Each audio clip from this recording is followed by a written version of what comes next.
Hello and welcome to the weekly live stream. This is RFK Tech USA.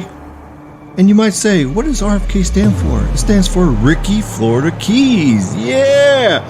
For you long-time people that's been following me and watching my streams and my videos, welcome again.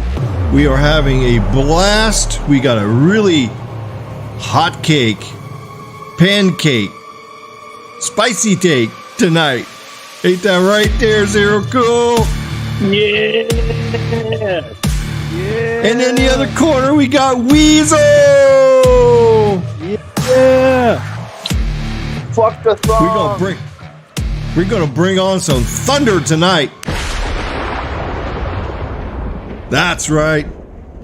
Shame on the Skunky Network. Tonight, it's going to smell so bad in here that you're going to... That's right. We're going to have to... many times tonight to get rid of all this there stunch and raw PU tonight. That's for sure. All right, let's see who's in here tonight already. We got 12 people in the live stream. Yes, look, it's almost time.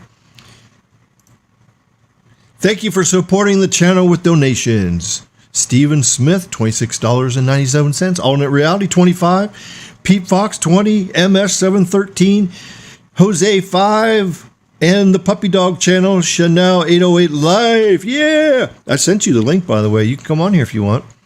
We want your input on this T-Mobile there stuff. You know, we know you're a big T-Mobile fan. We want to know what you think about this stuff. So, yeah, if you want to come on here, I know it's kind of early in Hawaii.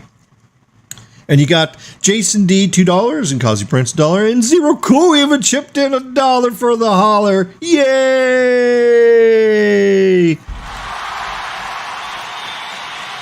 That's right. For sure. And thank you for the channel members, Baby Yoda, Jason D, and Carlos S. Tech. Awesome channel. Carlos does a good job on his channel. SMT, if you're not a subscriber to him, go check him out too. Does great content. Hello there, Tech Boy. How you doing? And live in about 4 minutes. Yeah, Michael's here. Wesley's here. Yeah. Wesley's really here. He's like, here.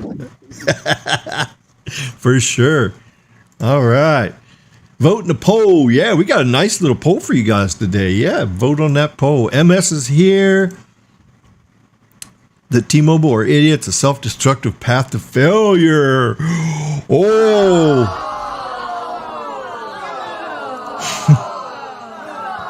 So you're going live, or is this just for the poll? Ooh, okay. Hello there, Troy. How you doing? Jason D's here.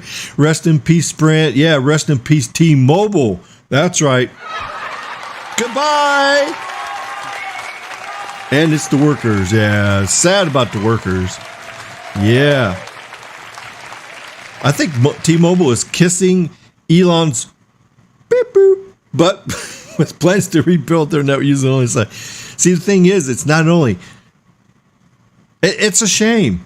Here's what I got to say about this. Okay, think about this. Okay, so with T-Mobile marketing, what's marketing say? We got the best nationwide network. We're better than everybody else. We have more 5G than anyone. We got 5G everywhere. No signal travels farther or faster. We're the most reliable network. Blah, blah, blah, blah, blah, blah, and all this stuff. And guess what? If it's all that is true, then why do they need satellites to fill in the gaps? There you go.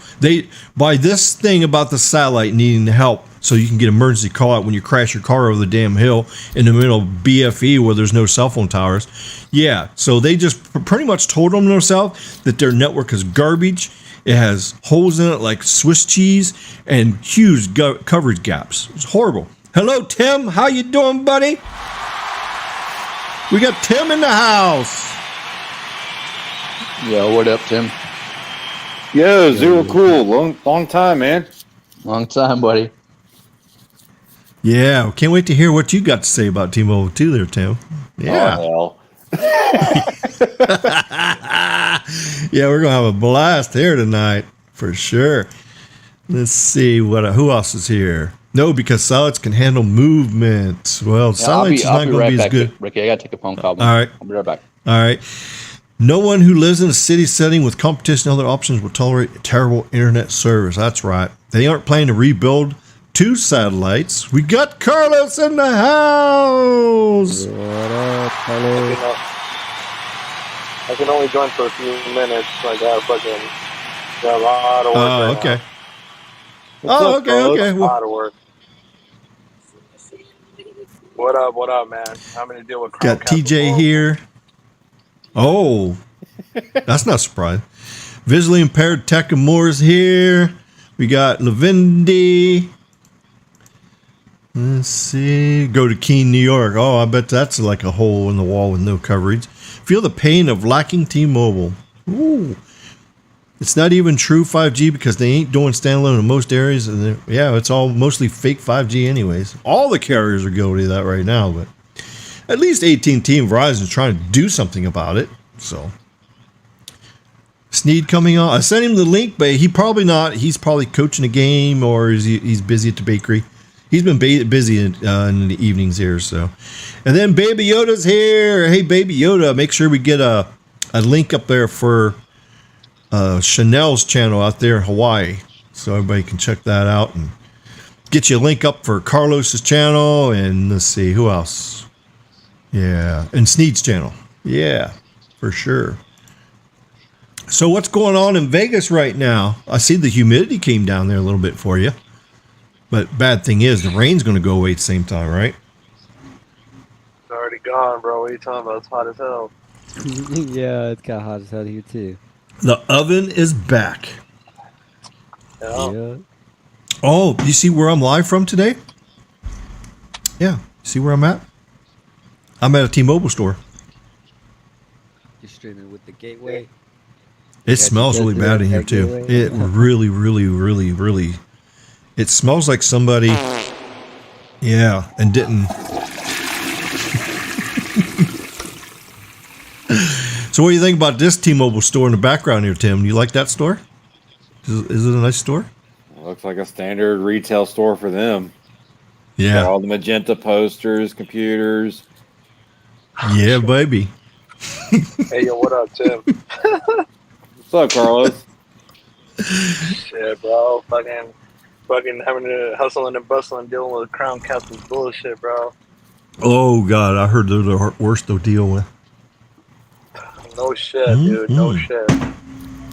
Yep. Noted. Crown Castle is just like a...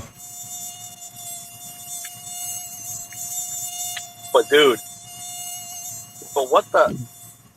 So what the hell is going on with all this bullshit, bro? So T-Mobile decided to do what they had to do, bro.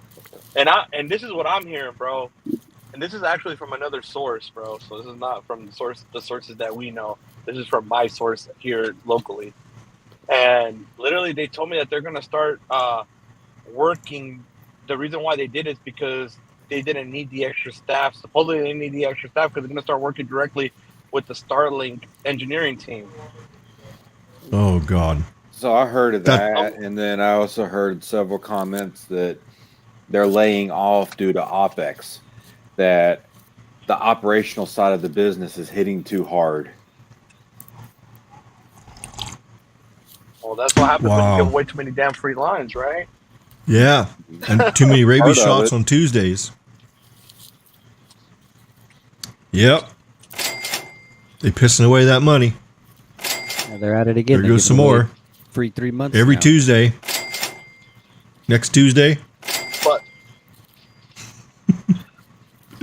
But hey Tim, so basically, your sources kind of confirmed the same thing.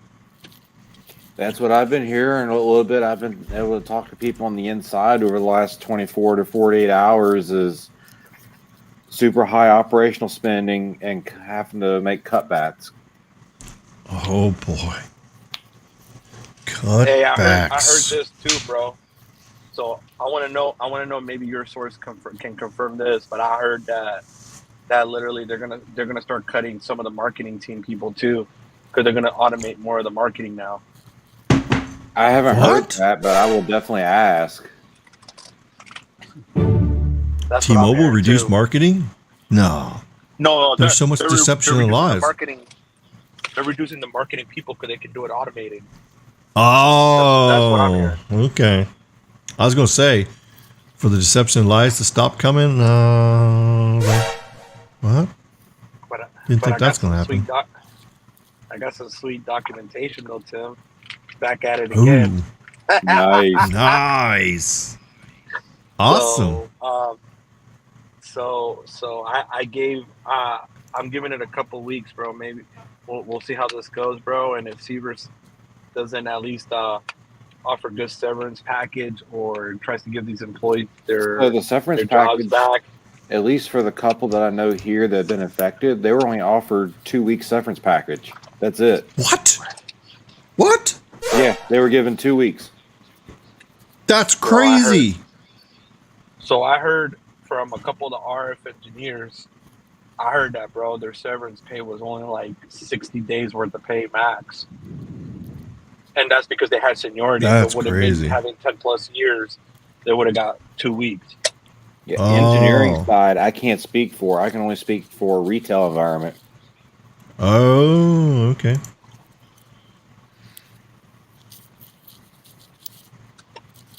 Oh, looky here. He says he saw an article from a former T-Mobile engineer that T-Mobile is misleading customers about what to expect from fixed wireless, internet speed slowdowns, and service outages. The deception and lies is being exposed. That's right. Expose the deception and lies. Some thunder's coming down on T-Mobile. Bro, That's right. I'm just really disappointed in the whole situation.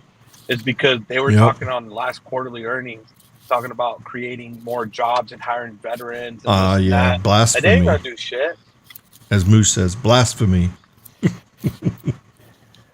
I mean, Tim, you come on, bro. Do you really believe that they're gonna do something like that? Do I believe they'll hire a few? Yeah. But is it going to offset the probably over 40 to 50,000 they're going to get laid off? Not even close. See, that's crazy. And I'm talking about Yeah, so since the merger happened, because they already let 20,000 go the first go around. Rumor has it that this one's going to be significantly larger. That's crazy. That's what I heard too, bro. Let's see if we heard the same numbers. Anywhere between 30 to 45,000. I know That's crazy. engineering teams being heavily hit, even the ones that did convert over to T-Mobile, they're letting them go. Any duplications that are left, retail consolidations. This is sad. And they're doing it on TPR side as well, not just corporate side. Yeah. Expect corporate stores. Some corporate stores closing soon too, and they're just gonna, or they'll reform them to authorized resellers. Yeah. So do you guys think this is over, or you think this is just the beginning? You think there's more layoffs coming? I think there is more coming because you got a lot of consolidations going on the third-party side, like GP Mobile, Express Stores, MSO, and all these third-party companies. They're consolidating them. They're buying each other out, and that's crazy. There's all kinds of stuff going on behind the scenes, and I remember all the talks for that going on before I got laid off. Oh shit! Like that was in the works over a year ago. All these different mergers and different TPR dealers buying out other TPR dealers, and basically come down to 6 or 7 major affiliates with T-Mobile, and that's it. So we can expect Neville to Pebble to say this in the next coming weeks. You're fired. Oh shit! Yep. Nice. Come on, man.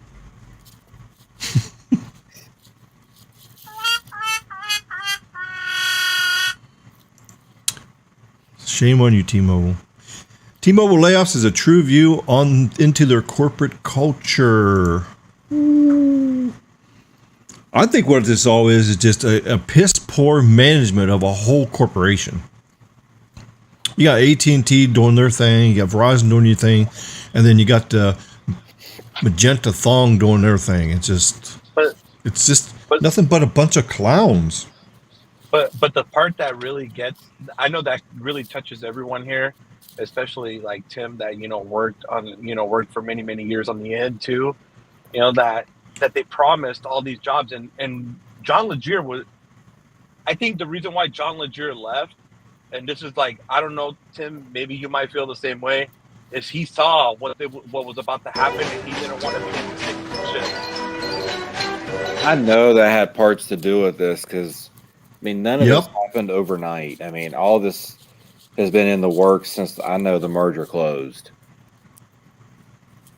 And then he says, where did you go, Tim, after you got laid off?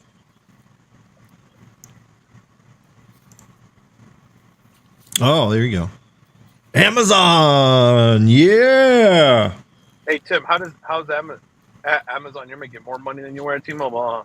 I am making more money and way better benefits, better retirement, less fuckery, less drama. And the less drama, abuse. There's still a lot of drama, but there's drama in Amazon. Who would ever think? Man, wow. that could take up the whole show. So we could do a whole live stream on Amazon drama, eh? Wow. But overall, as long as you come in and you're ready to work, good company to work for, very easy to get promoted in. Once you get into operational side of management, your base salary is $55K a year and above. And when it comes to medical benefits, I haven't had to pay for anything, including specialists, hospital visits, everything. It's free. Oh, nice. Oh, shit. So it's just like veteran benefits, bro. Zero, nothing. Everything zero. Pretty much. And that's pretty cool. And literally out of my paycheck, I pay $21 monthly for full benefits. That's it. Nice. Good, sweet deals. So actually, the skunkery did you a favor then. In the short run, I would have said fuck them. In the long run, I'm saying thank you. Thank you. That's right. That's right. Oh, shit. And Alternate Reality says, when you merge two companies that are in the same line of work, cuts are going to happen, writing on the wall. Well, we said that when the merger was announced and was getting ready to happen and stuff, but then you got the deception and lies going up every week saying, oh, we're going to add more jobs. We're going to do more of this, do more of that. Well, why isn't the DOJ getting involved after we're seeing promise being dropped? That's right. Like, I've heard nothing out of anything in the government side of holding T-Mobile accountable to anything merger related. They just do whatever they want. That's right. They need to drop the bomb on them. Yep. They messed up. They should pay.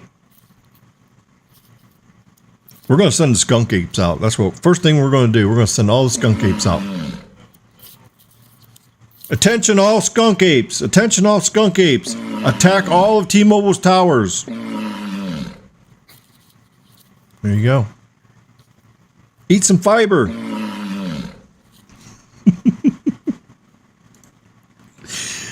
Troy says Amazon Mobile. Ooh. Good Lord. Wow, Zero Cold didn't come back. Amazon entered the mobile space. The amount of money they have, and Amazon. Oh, they got a cash cow. Like, you know what? I think Amazon should buy T-Mobile. What do you guys think about that? You think Amazon should just buy T-Mobile? What do you guys think about that? Cash flow to do it. Fire all of them clowns. Get rid of all the clowns. Say bye-bye, clown. Neville to Pebble. Could you imagine the competition? Hey, Neville to Pebble. You're fired. Versus AT&T and Verizon. Amazon would Mike Sievert. Everybody and just win. Yep. Neville. You're fired. Mike Sievert. You're fired. All upper management. You're fired. None right. of them That's what would needs to happen. 5-10 minutes of Amazon. Yeah. They would lay down the law. They would drop the bomb on them. That's right.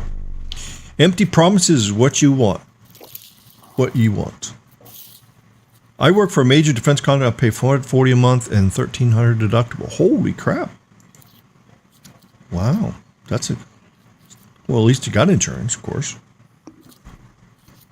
It's true. Ricky, you got to calm down with the soundboard. Oh, no, it's too much fun, though. So you're saying a little bit less farting? Okay, well.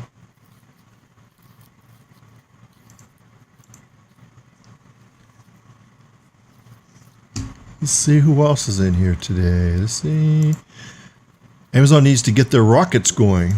Rockets? Oh, you talking about for the Project Cooper? Yeah. I don't even think they've even launched the rockets yet. Not that I'm aware of.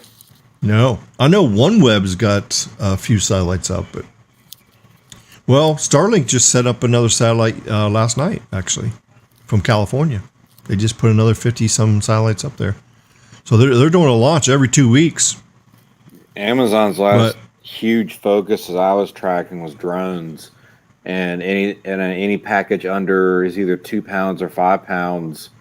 They're trying to get to where if you order it, you can receive it to your front door within 2 hours.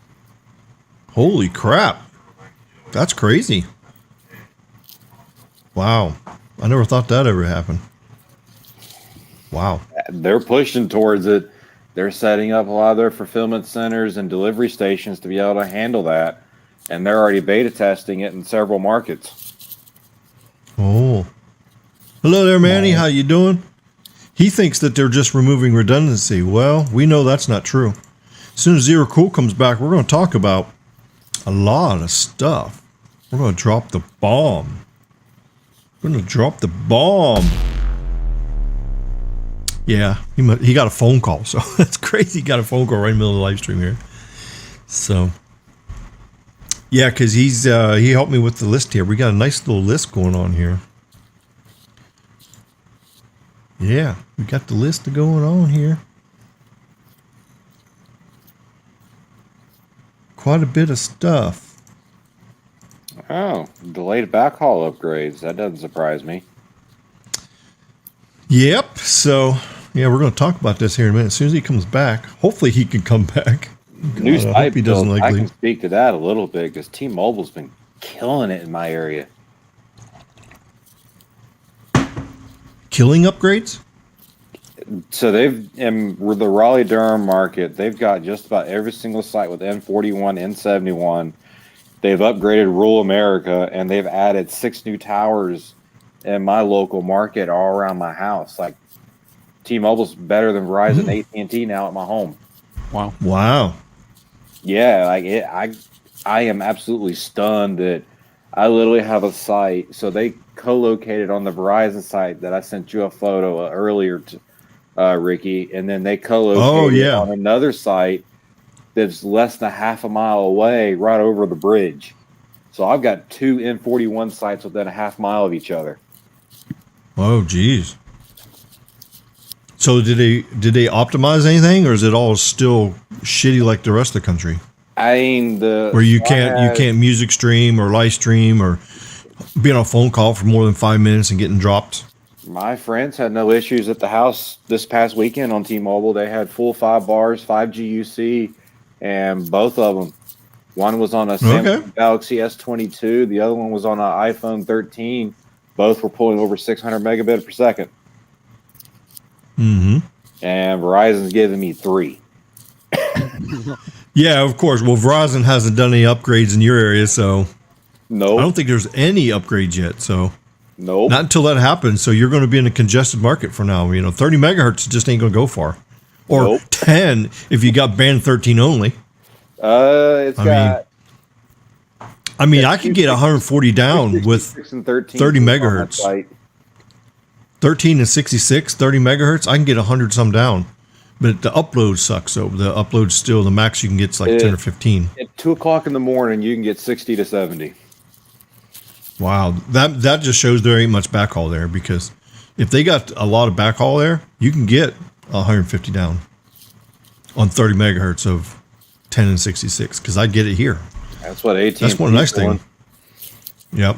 AT&T. Now AT&T has 50 megahertz of spectrum, and I get like anywhere between 2 to 400 down, I think they've got, and 50 to 100 up, and that's just LTE. Well, the fake 5G. 15 megahertz of that is fake 5G, but that doesn't really count.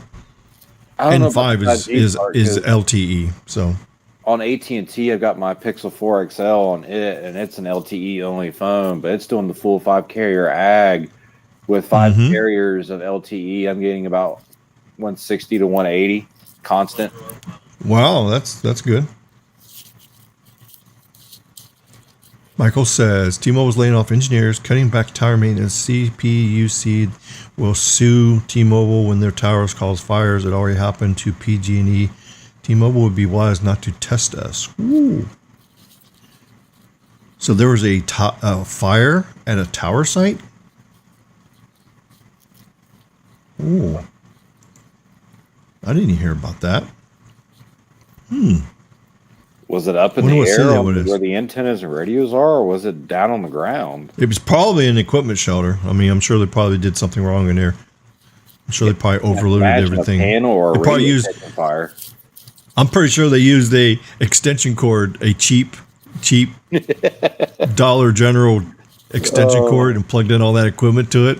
One of those little 24 gauge cables. Yeah, exactly. And then they had a bunch of boxes in there. They didn't even take the boxes out to the dumpster and throw them away from when they did shit there. And the extension cord was probably like right behind the boxes, so it shorted out and then probably caught the boxes on fire and then burned the whole shit down. I would not be surprised if that happened. Of course, that's more of a engineer or these tower crew thing. That all that stuff's contracted out, so that kind of thing would not be a direct T-Mobile cause, you know. Now it would be them for lowballing the contract, say, okay, well, the cheapest tower crew is going to come out and do our upgrade, so you get the worst workers. And I was going to say that's what they were doing before when I was working for them. It was the cheapest contractors they could get. See, that's crazy. You know, that one drone video I have of that one tower, they did the upgrade. They ripped Sprint completely off the tower and they put the T-Mobile stuff up there. Remember that? Yeah. And you can see when I flew the drone around it, the antenna panels were actually crooked on the dams. They were crooked. They were like, I've seen that on a handful of sites. And one of the panels was actually, instead, you know, you can have a neutral, you know, out, and then you can have the down tilt. Well, this one was actually up tilted. I've seen. How do you put a panel on a tower and the bitch is up to? So what are you trying to do? Beam the signal to the airplanes and shit? Range out of the site.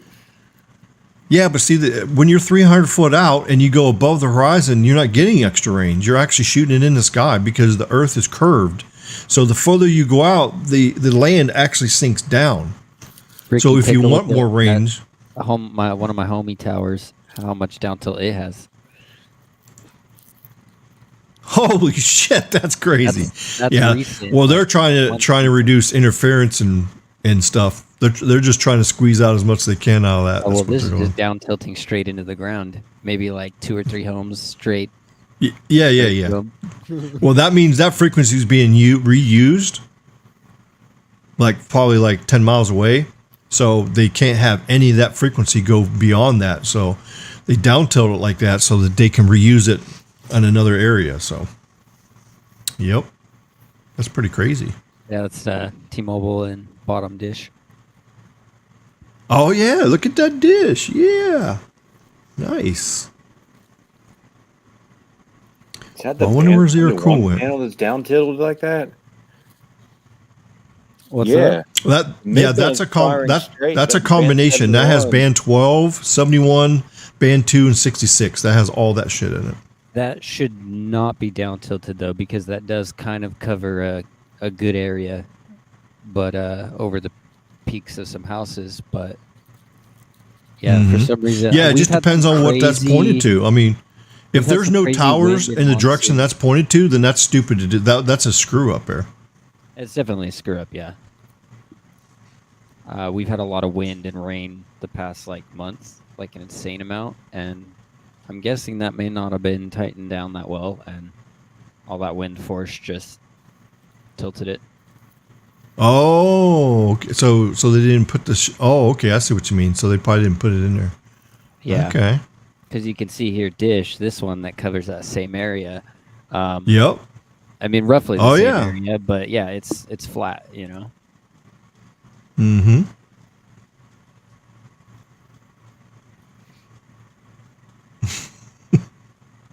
That is crazy. That's crazy how they paint everything here too, like that too.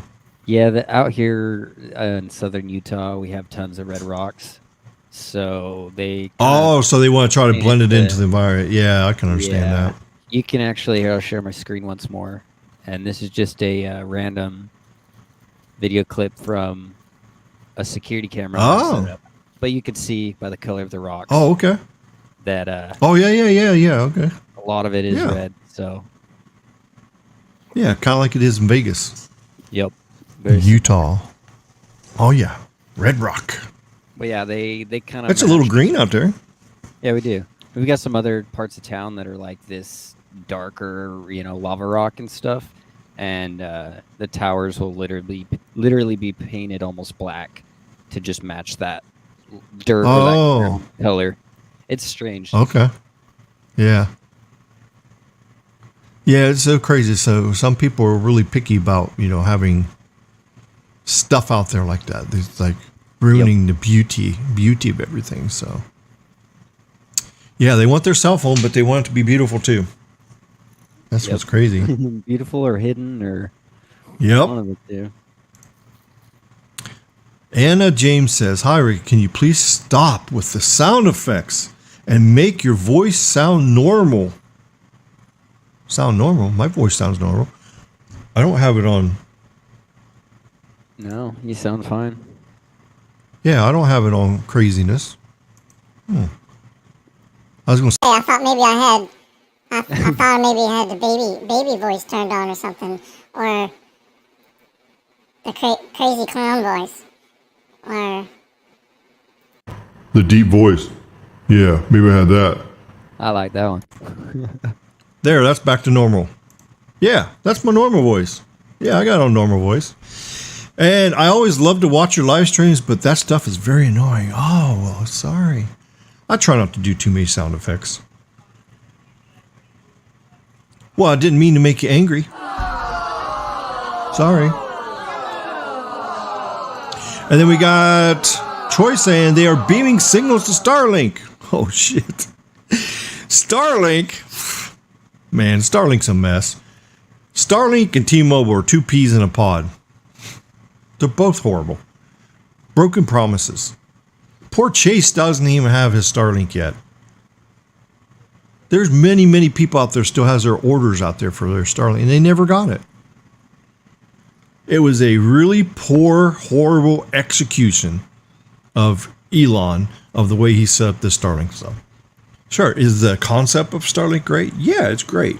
Is he actually doing it? Yeah, but well, just like the Cybertruck, he promised to do this, and I guess he's still not even got the Cybertruck done. So there's many things with Starlink he's done, and then there's some things that he hasn't done. Well, part of the problem too with Starlink is not Elon's fault. It's the FAA's fault. Did you guys know that?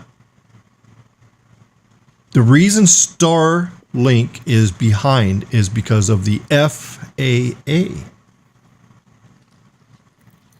Because the launch site for the Starship, which was going to send the version 2 satellites up, the big monster one. So the second layer of satellites going up is a bigger satellite. So it's bigger, heavier, puts out more power, and it's on a higher frequency too. So that's why it's compensating for that. So the higher in frequency you got to go, the more watts you got to boost down, and then you got to have a bigger phased array to receive the stuff down on the ground. Well, the FAA said, "Oh, well, you can't launch that Starship. It's gonna hurt everything around here." and it's in the desert. Yeah, we kind of talked about this last week. Yeah. But since the Starship is delayed, that's what was, because it can take 250. I think it's 250 satellites in one pop. Instead of taking 50 up, it could take 250. Plus, it shoots them out the side. It's a thing. It just launches them. It just like at whatever orbit speed it needs to be in, the motor actually shoots them out of the rocket. And then it goes out its orbit, and then it waits for the exact wherever the next satellite's supposed to be. Then it shoots the next one out, and then it goes out around. So actually, when they go up and they deploy this, all the satellites will be around the world in one orbit, spaced out exactly what they got to do, and then all they got to do is just put out the solar panels, activate the radios, and then optimize them, and then put them on, because it was taking them. The ones they're launching right now, it takes them a month, 1 to 2 months to get the satellite in place, because they do a 50 satellite batch. They launch them up there, and then they got to use the propulsion in the satellites to move them forward ahead, and then they space them apart. So that's why it takes 2 months to get the satellites just in orbit. Whereas the Starship's going to put them immediately in orbit, and then it's going to make a thing.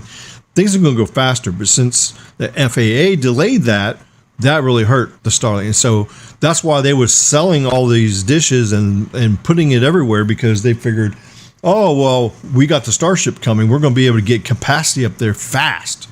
Well, it backfired on Elon, because he oversold the market. Now you got degrading performance, and then he doesn't have the Starship up there to launch the new secondary stuff up there.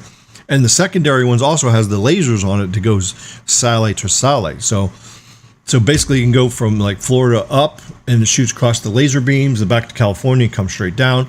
And then that's going to make things better, because you don't have to go through the terrestrial backhaul and fiber and stuff. So in Michael's Valley, the land is flat, but a 12-foot tower will become 10 to 11-foot tower a year later, unless engineers measure the tower and raising the foundation aerosol. So your ground is sinking? Ooh. Anna, a troll, block or no block is the question. I don't think Anna's not a troll. No. Anna's been on here before. Did you hear about the new best effort for those waiting for Starlink? Ooh, no, I didn't. The reason behind that is because of the drought, lack of water above ground, below ground, plus farming. Our ground sinks, causing a loss of elevation quickly. Oh, that sucks.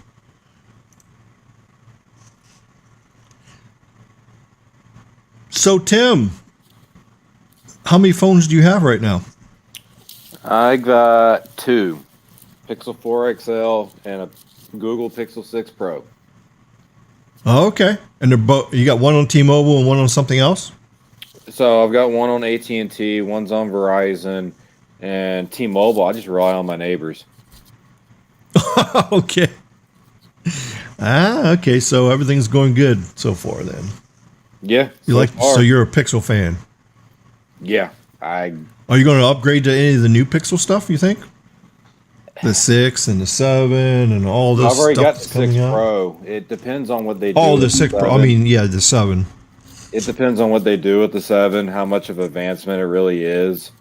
Yeah. How much better the new sensor chip is. Did they improve the Samsung modem a little bit?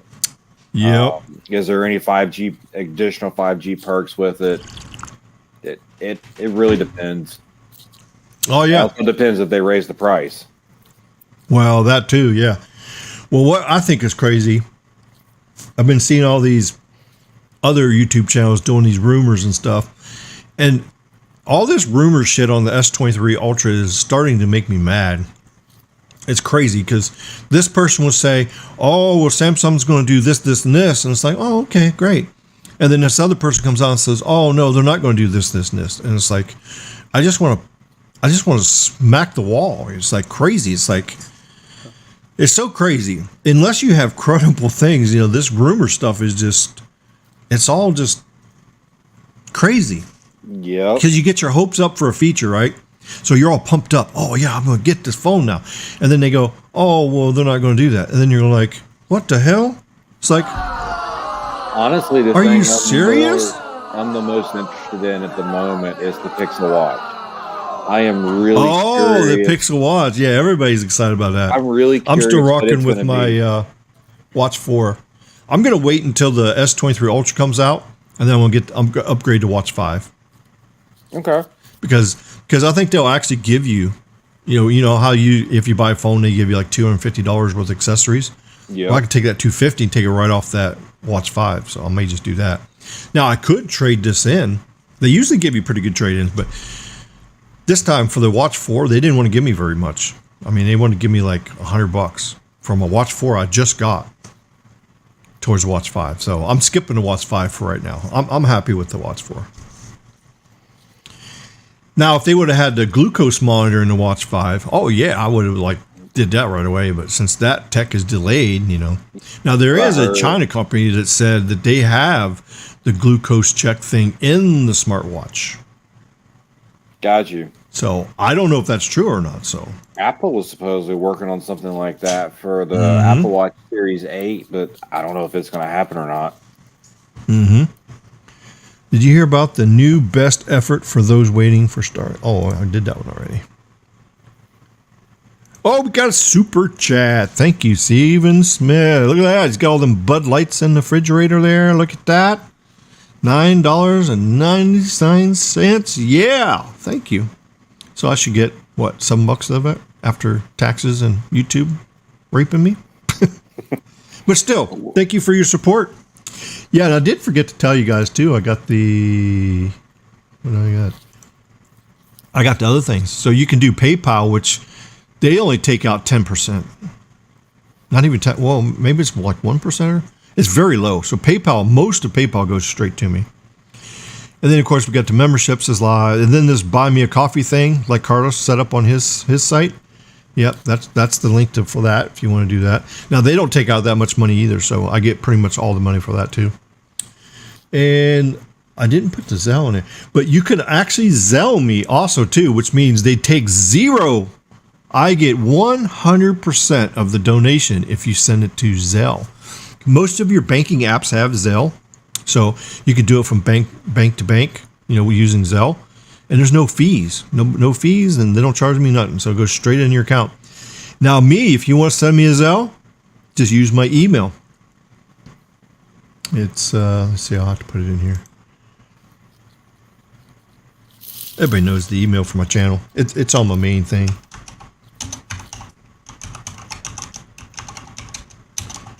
I wonder where Caleb went. One thing I will add, though, if you haven't downloaded it yet and you have a Google Pixel, go ahead and upgrade to Android 13. It really makes a difference. Oh, yeah. I have Android 13 in my S22 Ultra. The beta. I did the second beta upload. The beta test. It fixes a lot of the bugs that were created in Android 12. Well, in Android 12, I didn't have much bugs in my Samsung. I mean, it was really smooth. Now, some people had a lot of bugs, but I just think that was a lemon phone. A Google Pixel 6 or a 6 Pro, Android 12 actually really wasn't built for them. Android 13 is. Okay. Which is why you can't downgrade to Android 12. They locked you to 13 once you upgrade. So Android 13 is actually built for sensor. I see. Okay. Michael says, I have two phones, one for me, one for my wife, and I'm loving it even better now. Xfinity Mobile, unlimited everything, $30 per line per month. Okay. Yeesh, well, if it works for you, it works. But I'm paying $65. You know me, I'm not a Comcast fan. I hate Comcast, of course. Yeah, I'm paying $65 a line on Verizon. Oh, okay.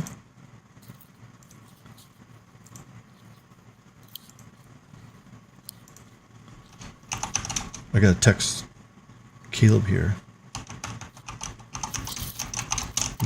Are you coming back?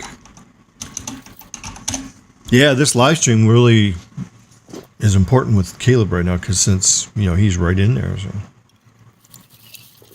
so he can kind of explain this stuff. I don't think I can explain it nearly as well as he can. So, all right, there's the link. If you want to send money with your Zelle, you can send it straight to, just put that email address in, and then that'll find my account, and then you can send Greg, you really want the honest answer of that?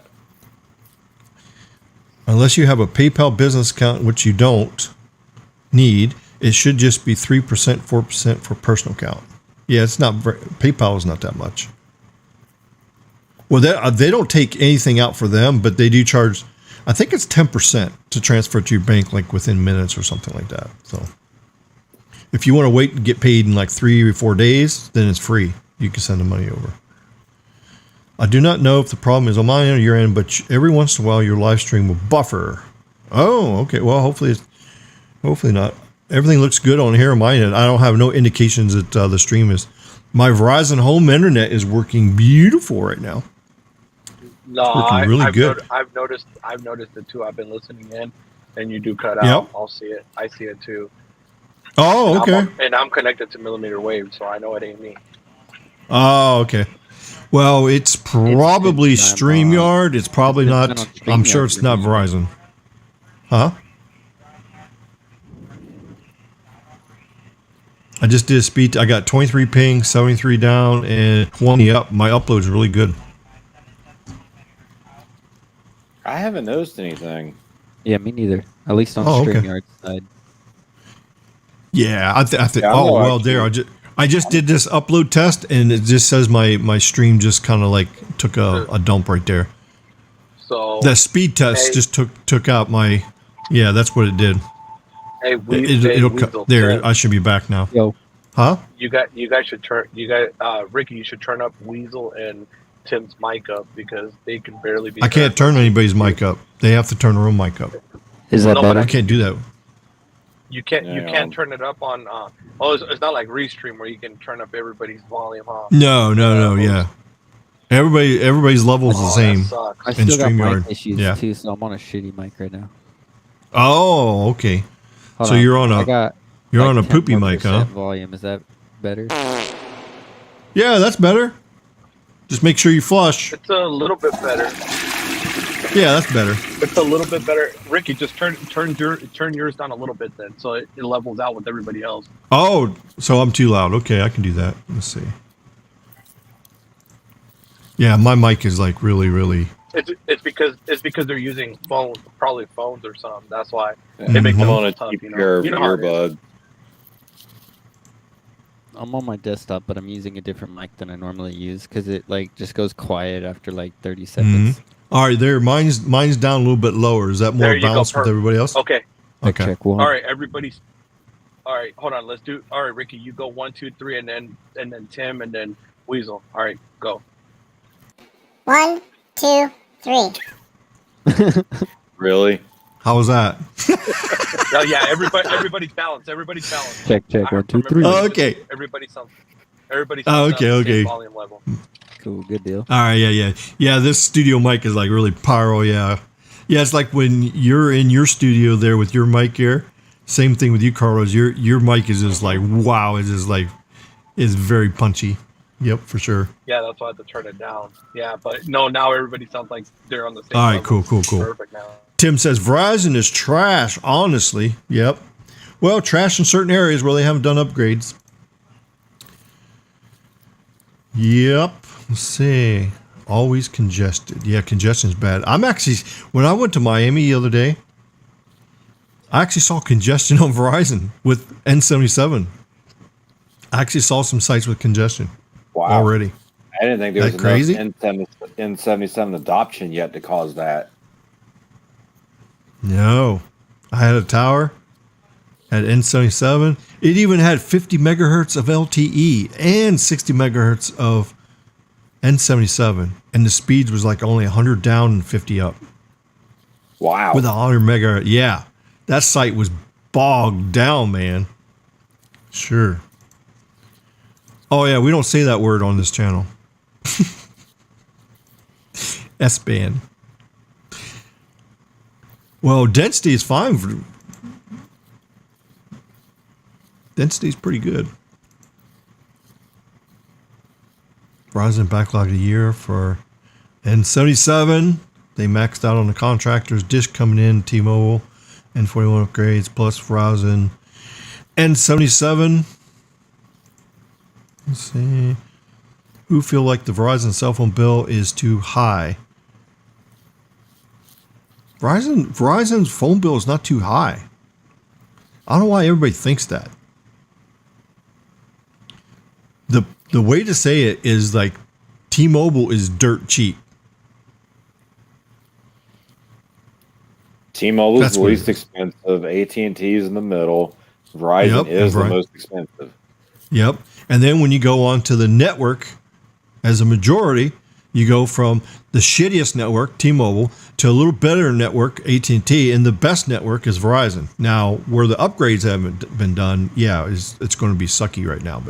But we're talking about market, Verizon market share is high in some areas, and that's why there's congestion and stuff. So, That's my but where biggest there's no issue. congestion, the reliability is like better than anything else. Until the last, I would say, 2 years. Mm-hmm. If you had anything other than Verizon North Carolina, you were screwed. It's just really recently, the last 2 years, that T-Mobile and AT&T have really built up. Mm-hmm. Oh, MS says he thought the soundboard was causing everybody to be too low. Actually, no. The way it works is the soundboard is all on my computer, so that is just incorporated into my microphone. So, yeah, that doesn't affect anybody else. Oh, my sound's better now. Okay. Or somebody sounds better. Okay. Check my modems are out. All lights are on and active. Yeah, I picked up 5G Plus today. Wow, TJ. In an area that I was not expecting it. Semi-rural area to tell me, so I was not expecting it, but the speeds were relatively slow. 160 and 5 up. See? I'm seeing the same thing here. When they go from 50 megahertz of LTE and they add 40 megahertz of N77, I'm not seeing much of a speed increase. In Miami or the Keys, it's not that much better. So I don't know if it's just not optimized yet or they haven't added backhaul. I mean, when I'm at work, the LTE, I can get 400 down and 100 up on LTE at work. So I think if they add N77 to it, I don't think it's going to go up much more because I think the LTE is able to put out almost the same amount of bandwidth as what the N77 would be able to. But I don't know. It's work in progress. Just as we said years ago, we are on the very tippy part of 5G. It's all fake. It's not even real. That icon should not even be there. It should be LTE or 4.5G or something like that. I don't know. As we said in my last live stream, the FCC should have did a better job of making standards for telling what's on your phone, what you're connected to. The carrier should not be the one deciding what they put on an icon on your phone. So that is crazy. But yeah, we already beat that horse dead for sure. Verizon is the best in southwestern United States. Okay, that's good. Yeah, so if you're in a low market share or they've had upgrades done, yeah, Verizon works good. But, well, I don't think Caleb's coming back. He didn't text me either, so. Oh, he's got to take care of something important. Oh, so he's still working on it. Okay, so until he comes back, let's do something else here. While we're waiting on it, let's just take a look at what's going on around the country. Let's see, let's add this to the stream. Here we go. Let me take this off over here. There we go. I guess everybody can see that. Let me do this huge screen. There we go. Let's just take a look at the whole country. Let's start in the Northwest. Let's start up here. We're going to go around the country and just see if they've added any new coverage in the country on N77. Let's see what they did. I did notice that they did update the map. So there is some new areas I saw the other day. So let's go in here and see. All right, so here's the Northwest. Look, I definitely see some new stuff there. I don't see anything new in these areas here. Oh, Minnesota's still kicking it. Let's see, Iowa. Last week we had one tower there, one tower there. That's all. That's still all we got there. And let's see, Colorado, no N77 yet. No, just ultra wideband.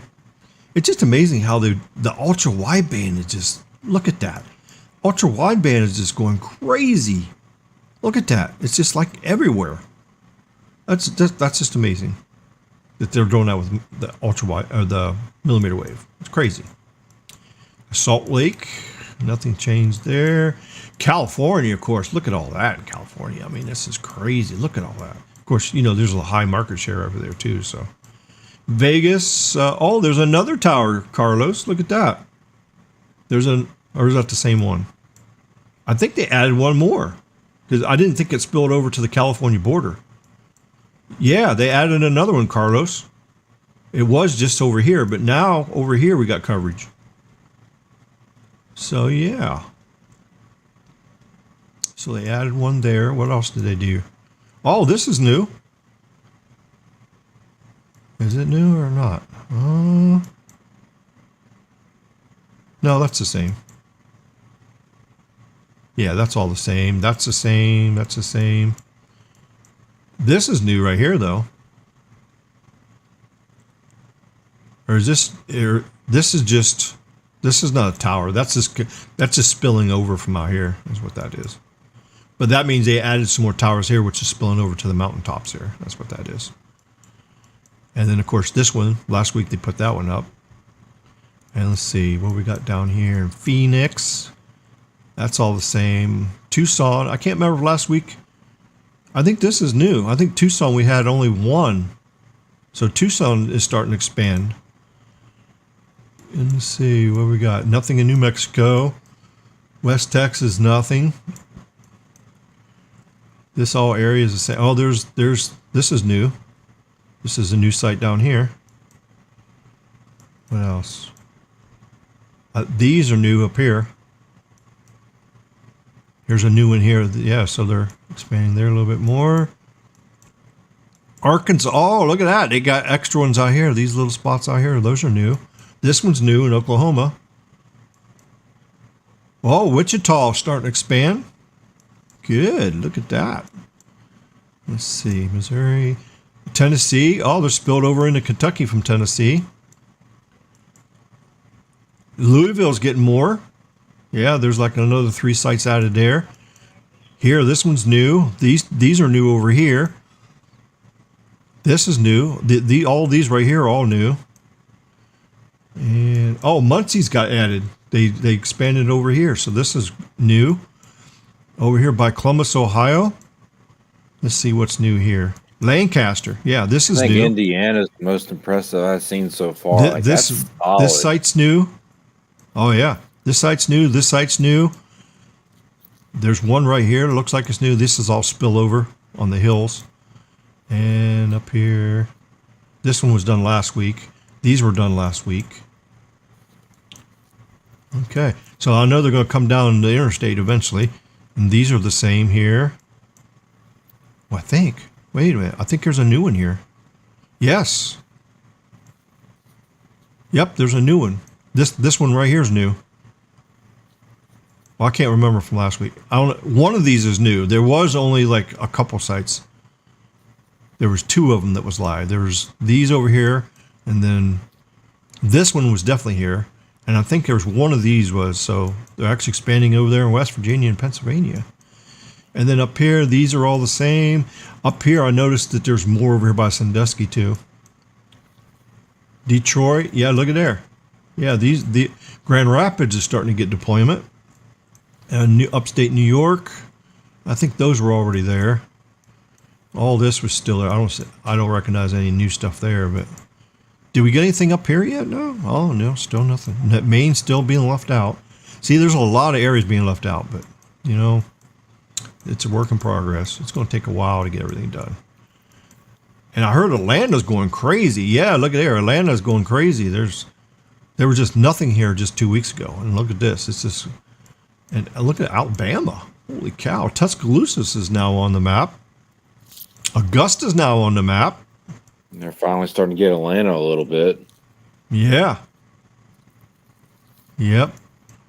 And I heard Myrtle Beach is coming next. Savannah, these two markets are coming next. They're going to start adding stuff here, so. And Wilmington. So these three markets I heard is next. So these will be popping on the map here pretty soon. And then let's see here. My area, Raleigh, Okay. no change. Yeah, that looks the same as last week. Yep. Not fast enough, eh? Nope. Oh, we got some new sites in New Orleans. Look at this. Look at here. Man, they're doing some of the rural areas. Look at here. These some of these sites are probably 13 only sites, and they're putting. Look at that. So all of New Orleans is done, and now they're spreading out to the other. Look, they even got it down here in Port Fourchon. I used to drive down here to catch my helicopter out of here to go out to the drilling rig when I worked out here in the Gulf of Mexico. My drilling rig used to be like right down out here. Is where my drilling rig back in 1996. So I'd catch the helicopter and they'd fly me out here to the drilling. I'd go out there for 2 weeks work and then come back. Yep. Yeah, it's crazy being on the drilling rig for 2 weeks and you don't have no cell phone service for 2 weeks. They have phone service set up on the rig, but it's using microwave links that links all the platforms and rigs together, and that's how you have phone service. It's the only way you get phone service. But now they have T-Mobile out there on the platforms. Yeah, this whole Gulf of Mexico, is loaded with N71 everywhere. They're using it now. So you could be on one of these drilling rigs or platforms if you're close enough to one of them 71 sites. You can actually use your phone on T-Mobile. That 600 megahertz goes a long way over water. Oh yeah, when you're over ocean water, yeah, you can get 25-mile range out of that crap. The only problem is interference. So you got. So I don't know how they make it work. Don't like that, but you know. Let's see. We don't have anything here yet. I heard this is the next market here in our area, Cape Coral. This area here, Bradenton. Yeah. These are the next two they're going to start working on next. And of course, they're still filling in the holes through here. When I took my trip up here the other day, I noticed there's a lot less holes. But now this isn't very dense. Okay, let me just let you guys know.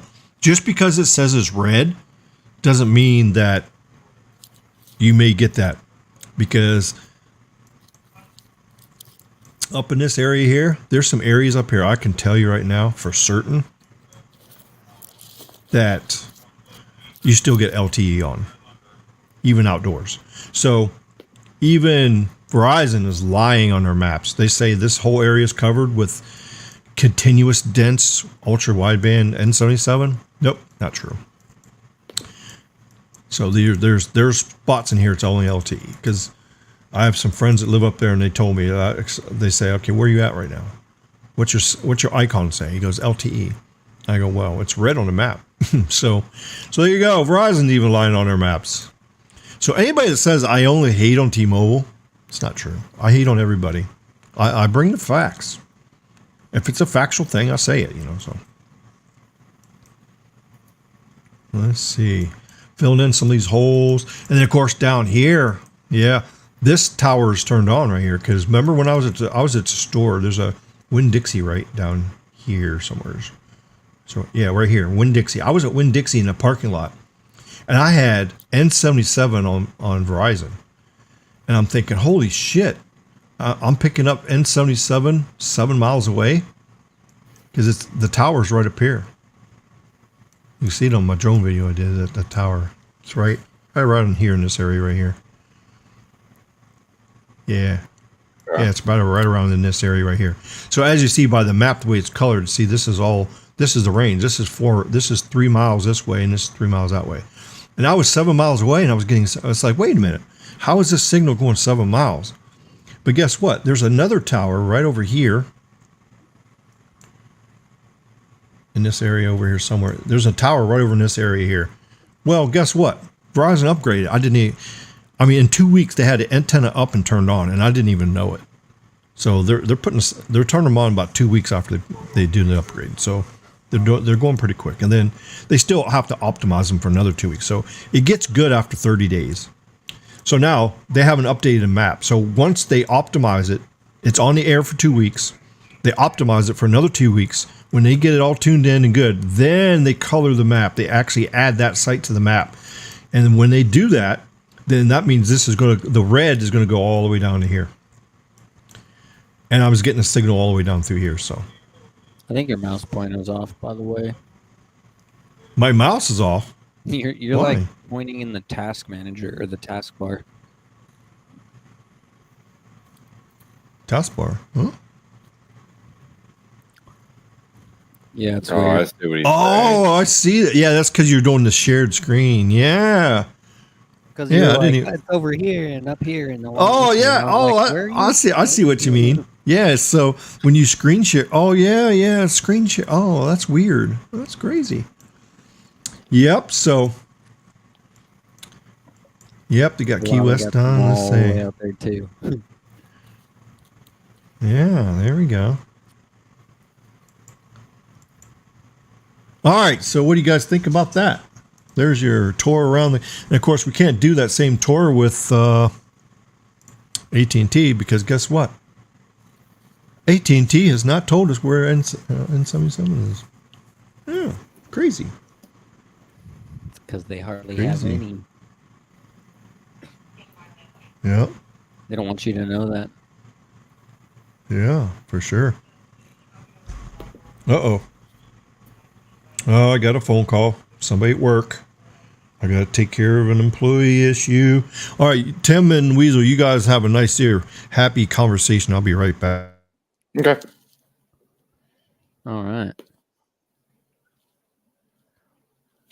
Sitting there looking at the Verizon map, it's sitting there showing that they have 5G ultra wideband N77 at my parents' house in Holly Springs. No, they do not.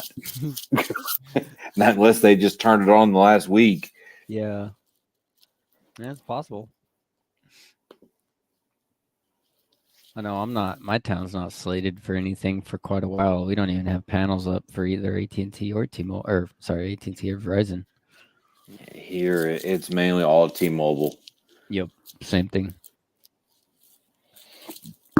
Last year, October-ish, T-Mobile got N41, and since then, they've kind of been the fastest in my area. They've been the fastest here. And even before that, their LTE was honestly good here.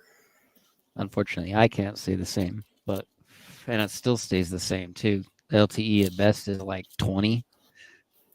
Well, that's all they had here was 20 megahertz of spectrum. It was 15 of 66 and 5 of 2.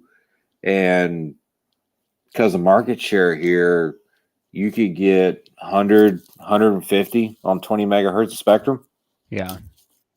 And until they got band 71, the whole network here was 100% mid-band. So the network's pretty dense. Yeah. We just lost 5 megahertz of N71, I think, because Dish probably took their license back. So we're at like 15 of N71 now. I think they're running 15 by 15 here, 80 megahertz of N41, band 2. I want to say it's 10 megahertz, and 66 is still 15. So I have band 215. Right now my phone's showing band 215, band 420, which is just 6620, I think, and then 5 of 12, and then also 5 of band 71. Okay. It's not aggregating band 71 right now, but that's the other band we have. And then we got 140 of N41. Oh, dang. Along with 2 band 41 channels of 20 megahertz. So you've got the full 160. And we got the full 180. Oh, so you're on one of the markets that has all the licensing then. But see, we didn't get any of that until the Sprint, after the Sprint merger. Band 41 came on like a single channel, like in June of last year. Came on and off, disappeared for a few months. Around that same time, too, band 41 or N41 came on at 40 megahertz. Then they shut it all off for like a few months, and then in October it came on at 40 or 60, and then just in February it came on at 100, and then a few months later the extra 40 popped in. They Although started granted, it. the extra 40 of N41 could have been here all along. It just wasn't until beta 3 that it was showing. Yeah, here when they started it was at 60, then they upped it to 80. I haven't done enough testing on T-Mobile to know if there's anything over 100 megahertz yet or not. Yeah. What's Verizon like in your market? They're okay. My home tower gets a consistent 100 on 50 megahertz all the time. I wish. So I'm pretty sure with that, it's for one backhaul. There's no more than like, a couple hundred megs of backhaul. But throughout town, they're very usable, like 30, 50 meg throughout town. Everything here, they've got 40 to 45 megahertz of spectrum, depending on if you have band 5 or not. Yeah. My homie doesn't have band 5, but literally the tower, like a little further out, has band 5. It's really random because AT&T and Verizon share band 5 out here. AT&T, I haven't seen any low band 5G. Well, it's yeah, they've got N5 now. It's not band 5, but yeah, we've only got 5 megahertz of it though, so it doesn't do anything. You're better off turning 5G off. Just turn it off and use LTE only. You lose a carrier, so.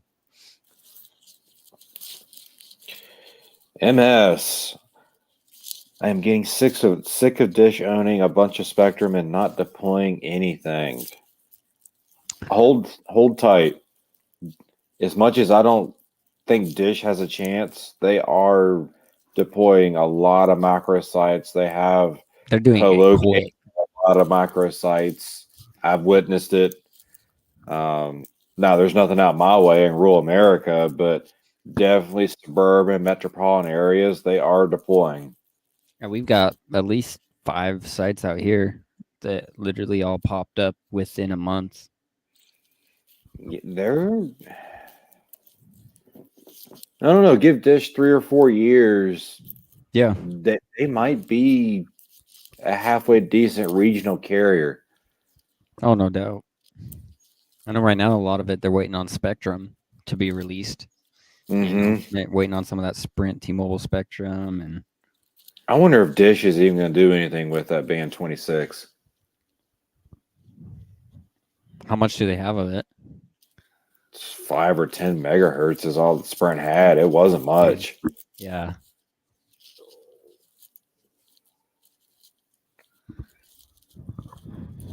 Don't know.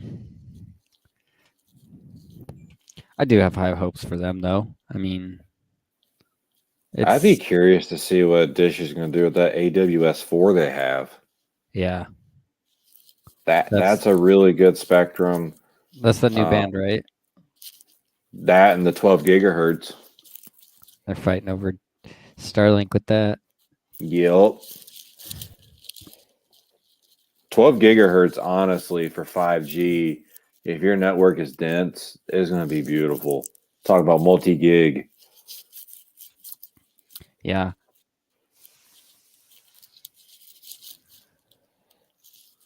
I wonder if they'll, how often or where they'll deploy like their CBRS, if they've got any N77 licenses.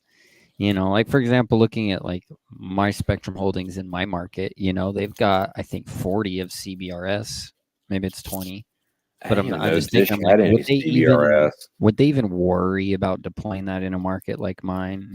It's probably, I'm in Southern Utah, so they're probably only focused. If they converted to high power, it'd be worth it. If they what? If it was converted to high power, it'd be worth it. Oh yeah. Who is the best network in North Carolina? Verizon, AT&T, and who's the best carrier in Western North Carolina? Western North Carolina, I would probably have to go with Verizon. Eastern North Carolina, I would have to go with US Cellular. And metropolitan areas, North Carolina, your Raleigh, Durham, Charlotte, T-Mobile. I haven't even been out that far, so I can't chime in. I've only been as far as Georgia. Verizon's got the mountains locked in thanks to Alltel. Verizon got certain other areas within the Piedmont, North Carolina locked in thanks to Alltel. AT&T got everything out here thanks to Alltel. AT&T here was heavy singular. So AT&T's infrastructure is whatever singular was. T-Mobile, a lot of theirs they built from scratch until the Sprint merger. If you're in the city, Raleigh, Durham, Greensboro, Charlotte, you'd almost be foolish not to have T-Mobile. Like you're gonna get 500 to 600 megabits per second everywhere you go, and it is seamless coverage because they've literally got every single site. Nice. AT&T.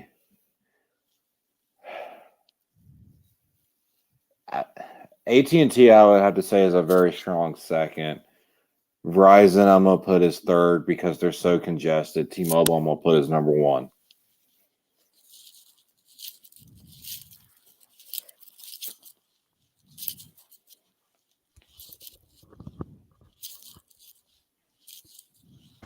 Has AT&T been expanding Western North Carolina because of FirstNet? AT&T hasn't finished FirstNet rollout even in Raleigh. They've still got dozens and dozens of sites that don't have band 14 even in the city. So Western North Carolina, I would assume, is similar.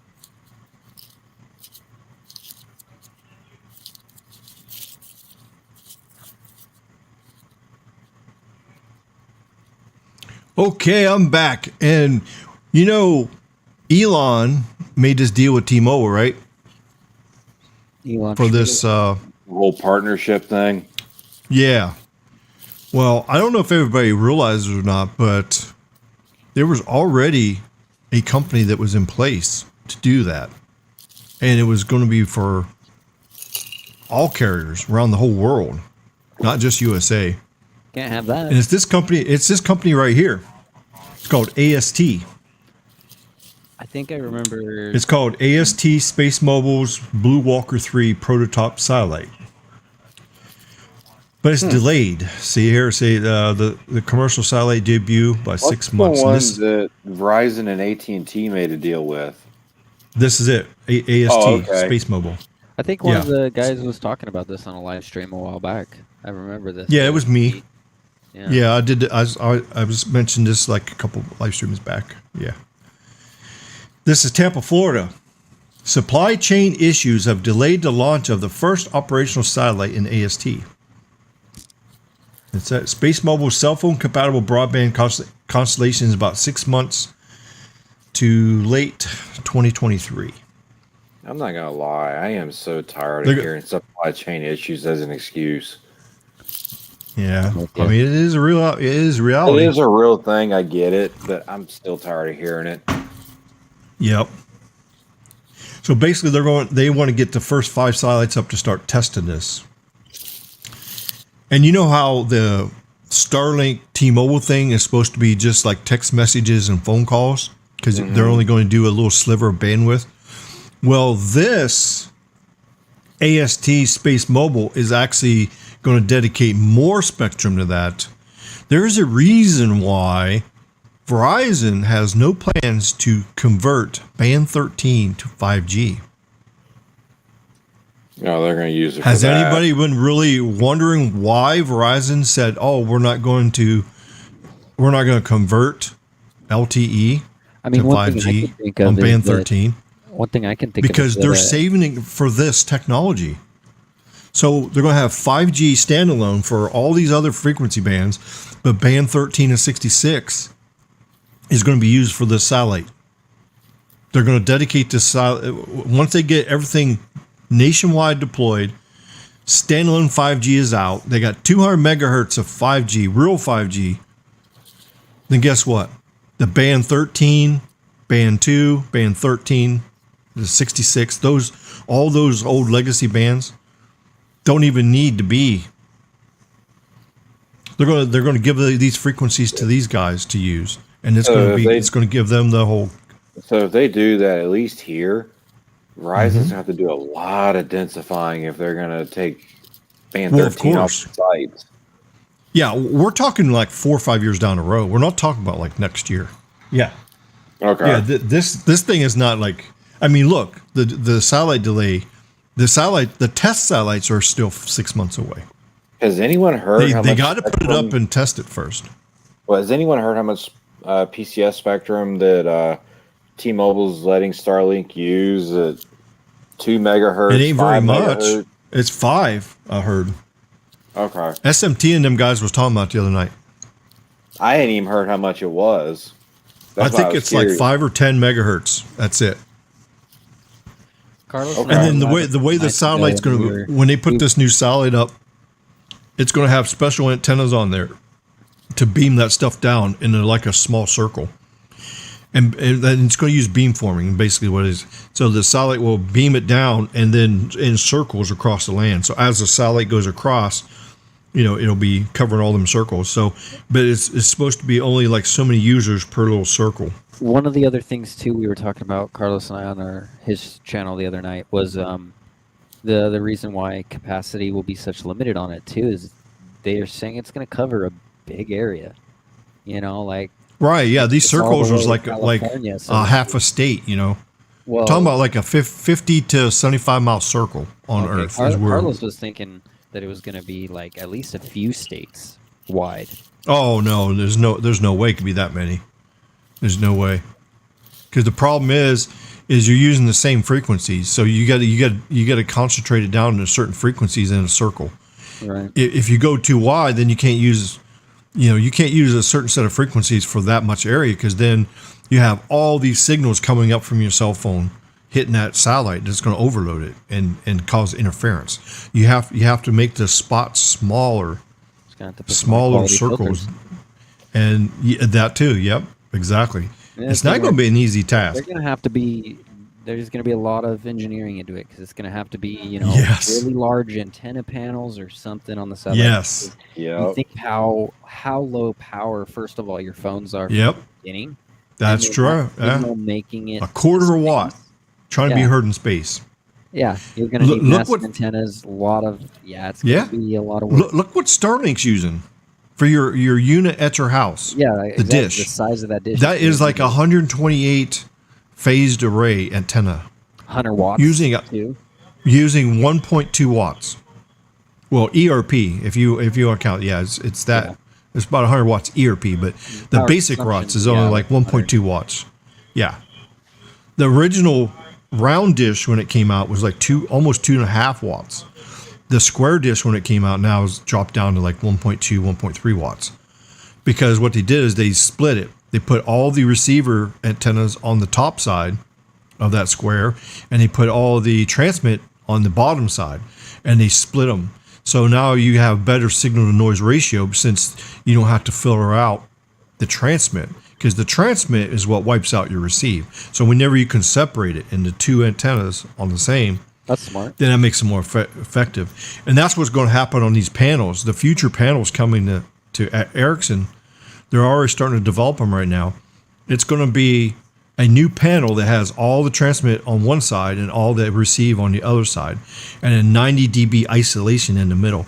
I kind of talked about that on the Release 18 overview on 3GPP, that one live stream I did. So I kind of give you guys a sneak peek on that.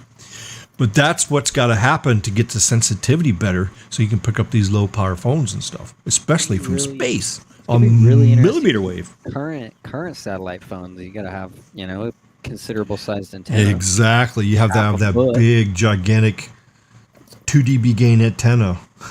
and so it makes and then you got to worry about the SAR. You worry about what? The SAR, because the satellite phone transmits like a half a watt. Yeah. It transmits a little bit more. And you can't have that antenna next to your head, because you'll be over your 1.6 watts per kilogram, the SAR level. It's gonna be very interesting. Yeah, but this is going to be pretty good. So AST plans to have 20 full-size bluebirds. They're calling their satellites bluebirds. You know, like the bus. that's what they're going to call them. And yeah, like the bus in the first 2 or 3 quarters of 2023. But since we got delays going on, it's not going to be 20. It's going to be more like 2024. But can you imagine 20 of those satellites up there circling around and able to spot beam cell phone signals to your phone? Now, you got to remember, too, if you're under trees, you're under a canopy, you're in your house. Under anything. Under anything, yes, basically anything. Under your hand. It's going to go back to terrestrial. If you stand out in the open and you hold your phone up to the sky, and if the antenna module is in the back of the phone and you hold up to the sky, yeah, you'll get a signal. If the antennas are in the back of the phone and you hold your phone where the screen is facing the sky, you won't get no signal. That's how critical this is. What I've also heard is that satellite connectivity will be last priority. You will not be able to manually select the network.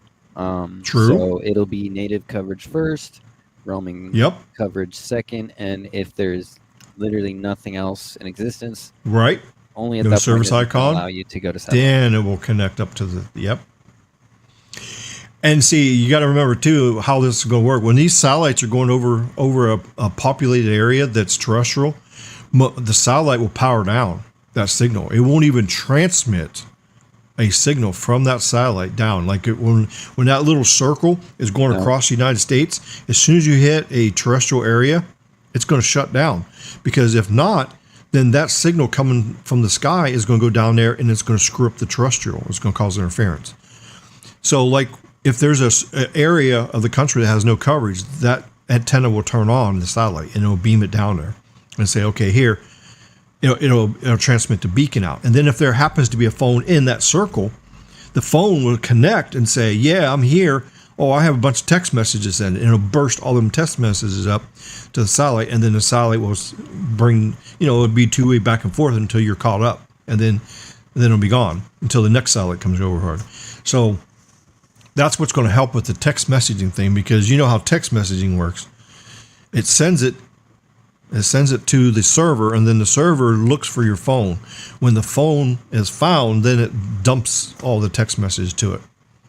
So it's a store and forward kind of thing. Phone calls is not like that. So, I mean, when you dial somebody's cell phone and they're not connected to the network, it goes straight to voicemail.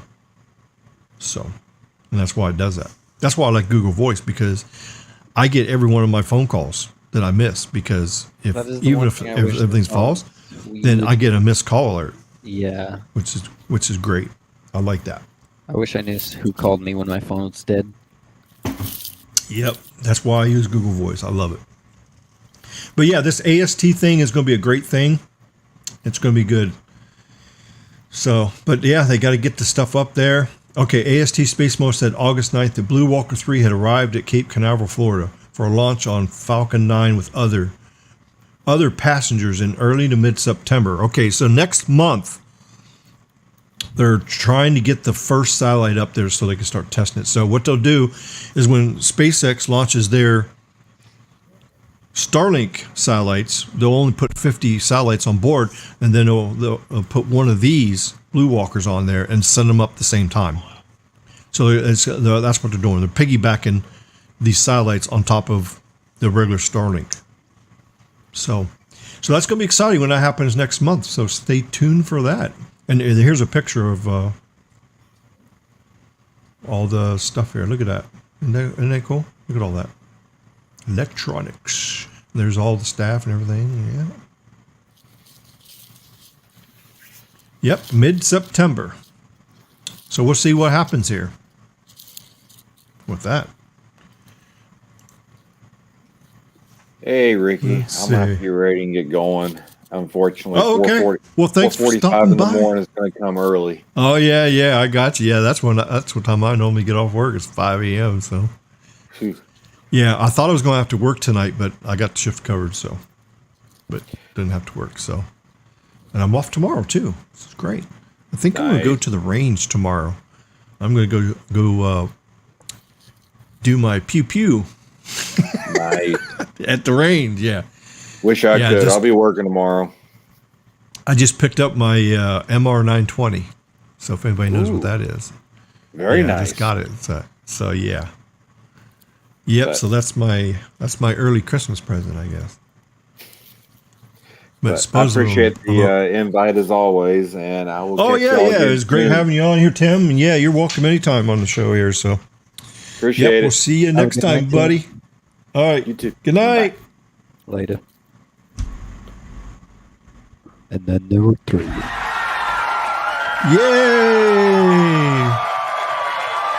Yeah, it was great. Tim got to come by here.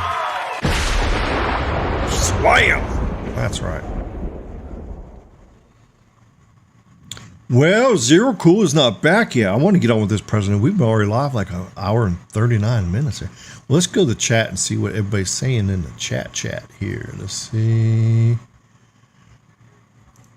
I know we got that. T-Mobile is the best in my area right now. Daryl McGee. Oh, well, you're a troll. I already know that. Yeah. Daryl McGee. Thank you, Daddy.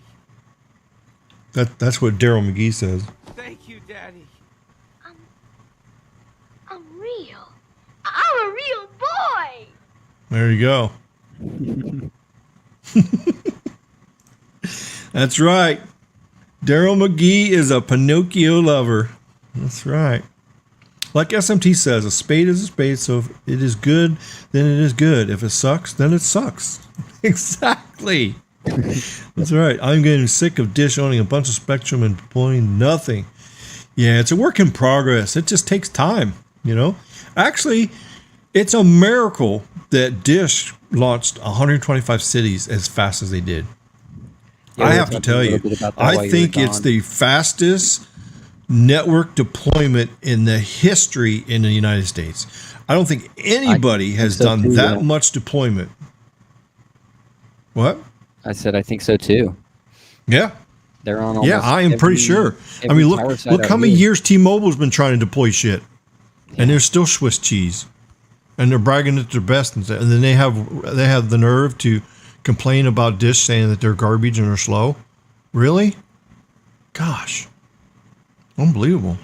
Maybe Charlie is sitting on all that spectrum so he has assets when he needs to sell and make money or needs assets. Well, you got to remember, pretty much all that spectrum that they deployed what they was able to.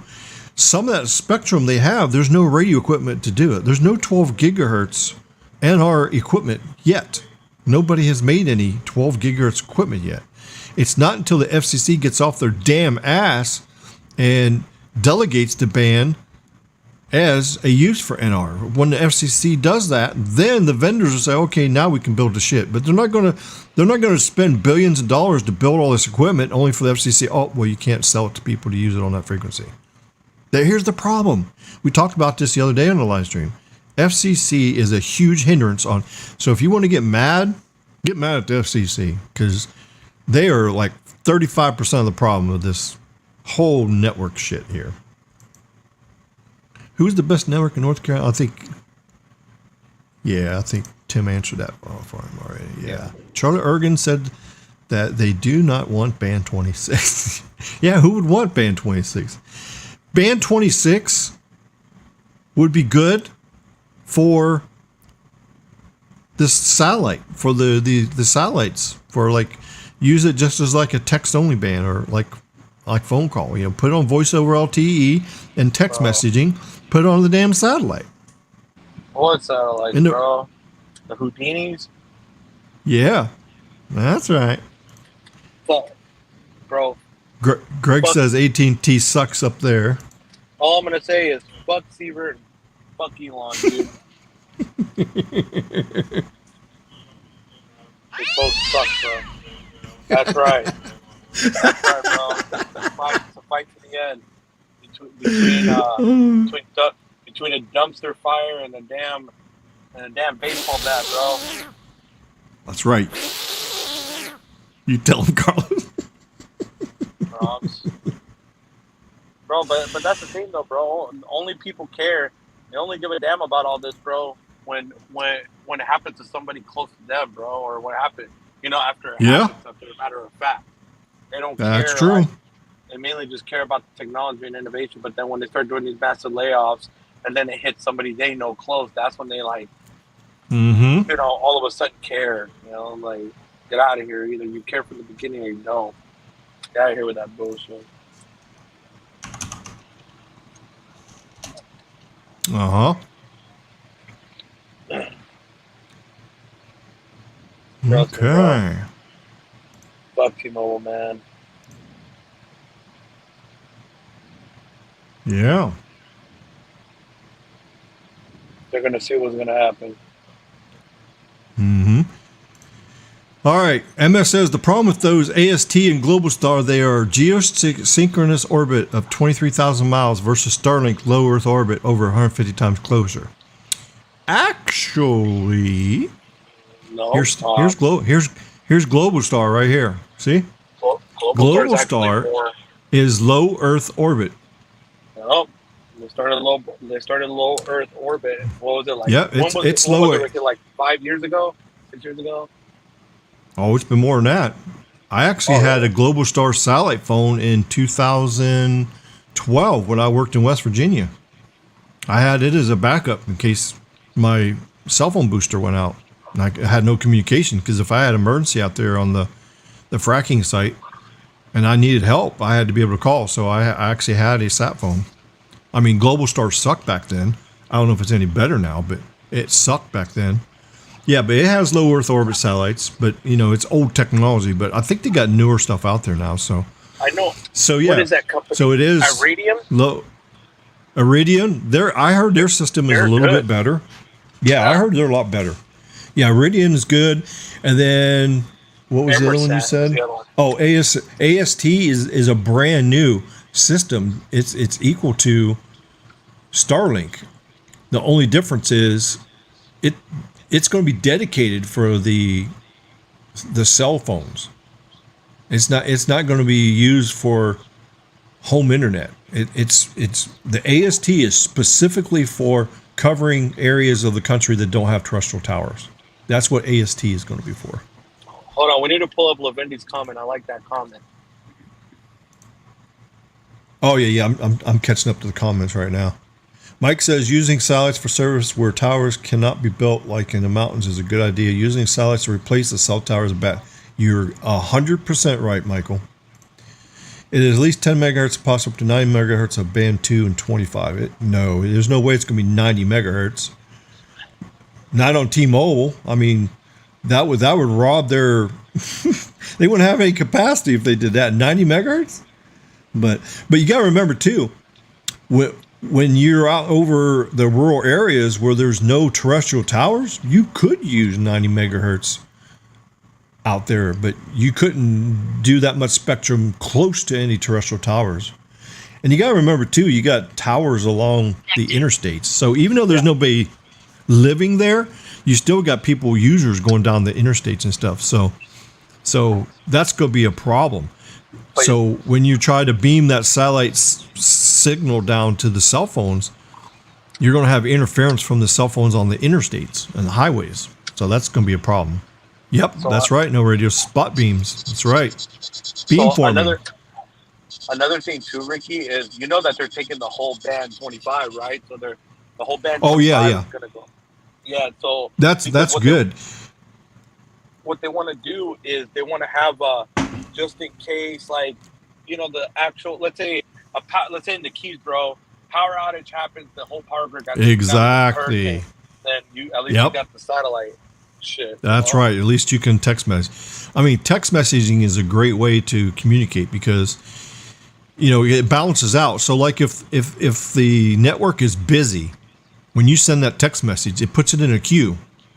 So it goes up, but it's in a queue. So it holds it. And then when the network relieves the congestion, then it'll send it to whoever you're sending it to, which helps. Michael says, I want my voice calls to be crystal clear. Oh, so you want Verizon. Flawless. My text messages should go through in 30 seconds or less. My internet better be fast, low latency with a very high data caps like 1 terabyte per month. Yeah, exactly. There's nothing wrong with demanding good service. But unfortunately, if you want what you just said, Michael, you have to pay more for it. I mean, there's different levels, you know. There's low, medium, and high. There's 3 different levels. So you pretty much get what you pay for. So that's where you got to put yourself in the category there. So let's see. Satellite sucks. Well, in the stages it is right now, it does. It's going to get better in the future. It's going to get better. Hey man, another massive fire just started. Uh-oh. There's another big fire in Los Angeles? Oh, crap. Let it burn, baby. Nice to see you on here tonight, Tim. Yeah, it was great having Tim on tonight. Hello, Caesar. What's up? Good to see you. Santiago's here. Hello there. I hope Dish launches in my market, but it's the Bay Area where permits are hard. Yep. Looks like on the south side of Grapevine Mountains on fire. Oh, no. I can stand anything related to cable. You can't? You can't stand or you can stand? No, he meant can't. I know, Levin. Yeah, I was going to say, because if you can stand anything related to cable, then, you know, you would have to start watching the cable guy. Not cable service or cable guys. That's right. That's right. Get out of here with that cable shit. Don't forget about the poll. Yeah, Tim. Yeah, you're right. Yeah, don't forget about the poll. Let's do the poll here. So if you haven't voted on the poll, let me bring it up here. Let's see. Yeah, here's the poll. Make sure you...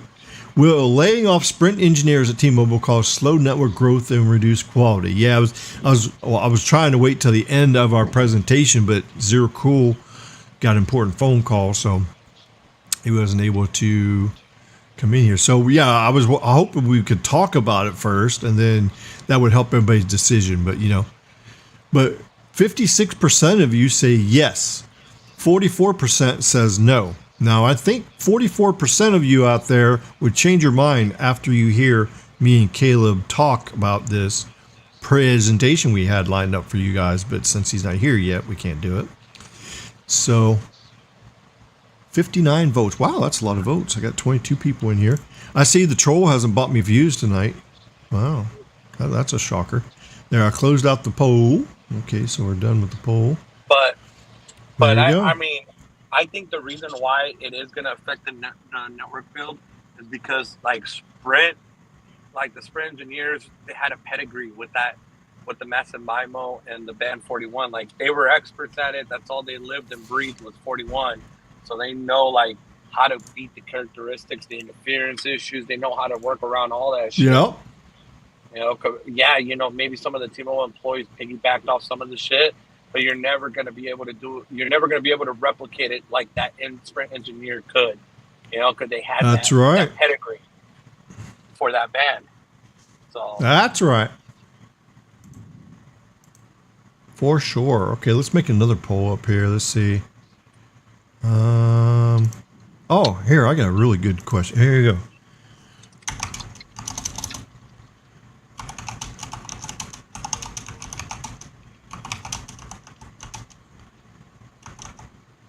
Mm-hmm.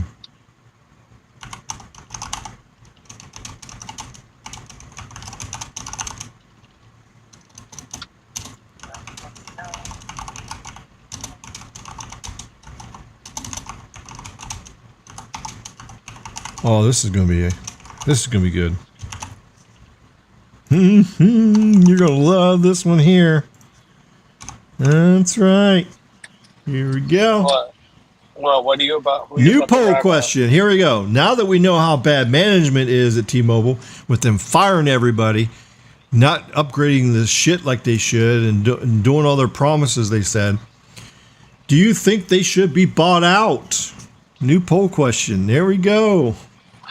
Cast your votes. You know what, bro? I'm gonna have to bring this up, bro. And I honestly, because I know Dennis touched up on that yesterday, and I think, he's right, bro. T-Mobile should get bought out. Yep. I don't think it should be Comcast buying them. Absolutely not. Well, the talks have been there since I know people's been talking about it, but 2008. I think Dish should buy Before the T-Mobile. AT&T merger. Actually, before the AT&T I mean, you got to merger, think that about it. The spectrum will match Dish because, band 71, 66. Or I mean, US there's it'll match similar US frequency. It'll match US Cellular too. Think about it. US Cellular Yeah, has actually, I think that should happen. You're right. I think US Cellular and T-Mobile should merge together. But I think it should be US Mobile or US Cellular buy out T-Mobile. But that's not. They ain't got enough money. But a lot of people if think that they T-Mobile don't. buys US Cellular, it will just turn US Cellular into crap because all they'll do is shut down all their towers, take all their shit, and ruin it. They'll do the same thing they did to Sprint. They'll do the exact same thing. Oh, getting paid to watch YouTube, can't complain. Yeah, that's right. There you go. Yeah, Levindy's working, Greg's working, everybody's working.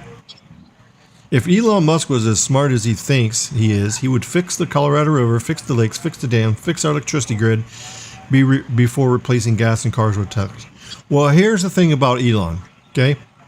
Elon is not out to help the American people. I'll just tell you that right now. He is not out to hear. He doesn't give a rat's ass about the American people.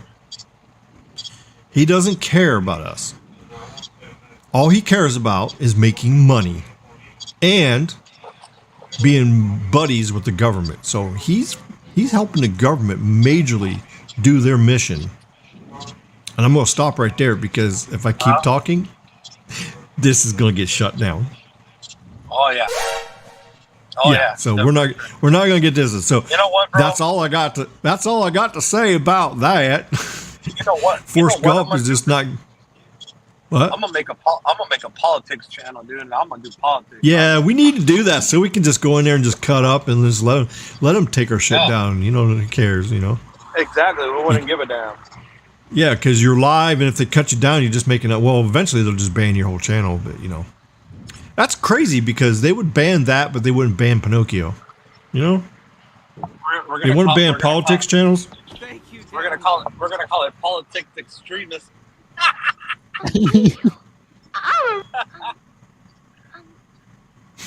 I'm real. I'm a real boy. Oh, snaps! Thank you, Daddy. Thank you, Daddy. Oh, snaps, dude! Real. I'm a real boy. Wow.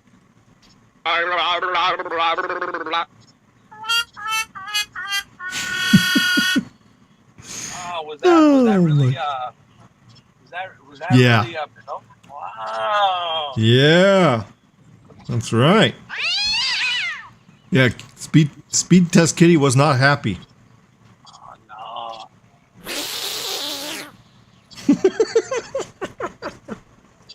As they were cool if T-Mobile was still by Comcast, yeah. Well, hopefully he comes back. It looks like maybe he's not going to make it back. Oh, T-Mobile would destroy US Cellular. That's true. I'm a real boy. Hey, I'd love for you guys to do a politics channel. Yeah, we need to do that. Hey, Yeah, you I know guess we what, need to. bro? Ricky, the other day, Yeah? I forgot to tell you, bro. The other day, there was somebody. So we're doing a live stream, dude. And Yeah? And this was before you jumped in. And somebody with the profile called "I'm a Real Boy" donated $20 to my channel, bro. Oh yeah. Wow, Yeah, that's bro. crazy. I was like, whoa! I was like, damn! And they were saying that they were Oh. a real boy.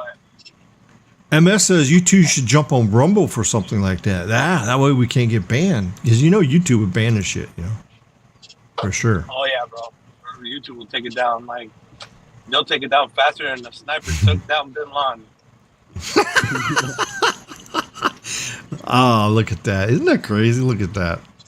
You like that? Yeah. I'm real. I'm a real boy.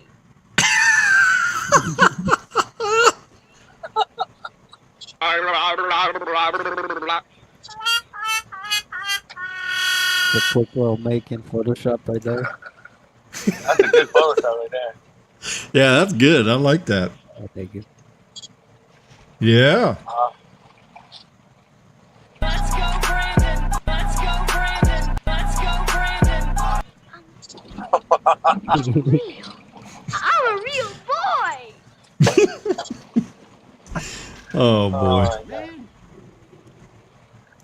There he is! He's back! Zero the Coolest is back! Yay! Yo, yo, yo. Man, He's the coolest! Yeah!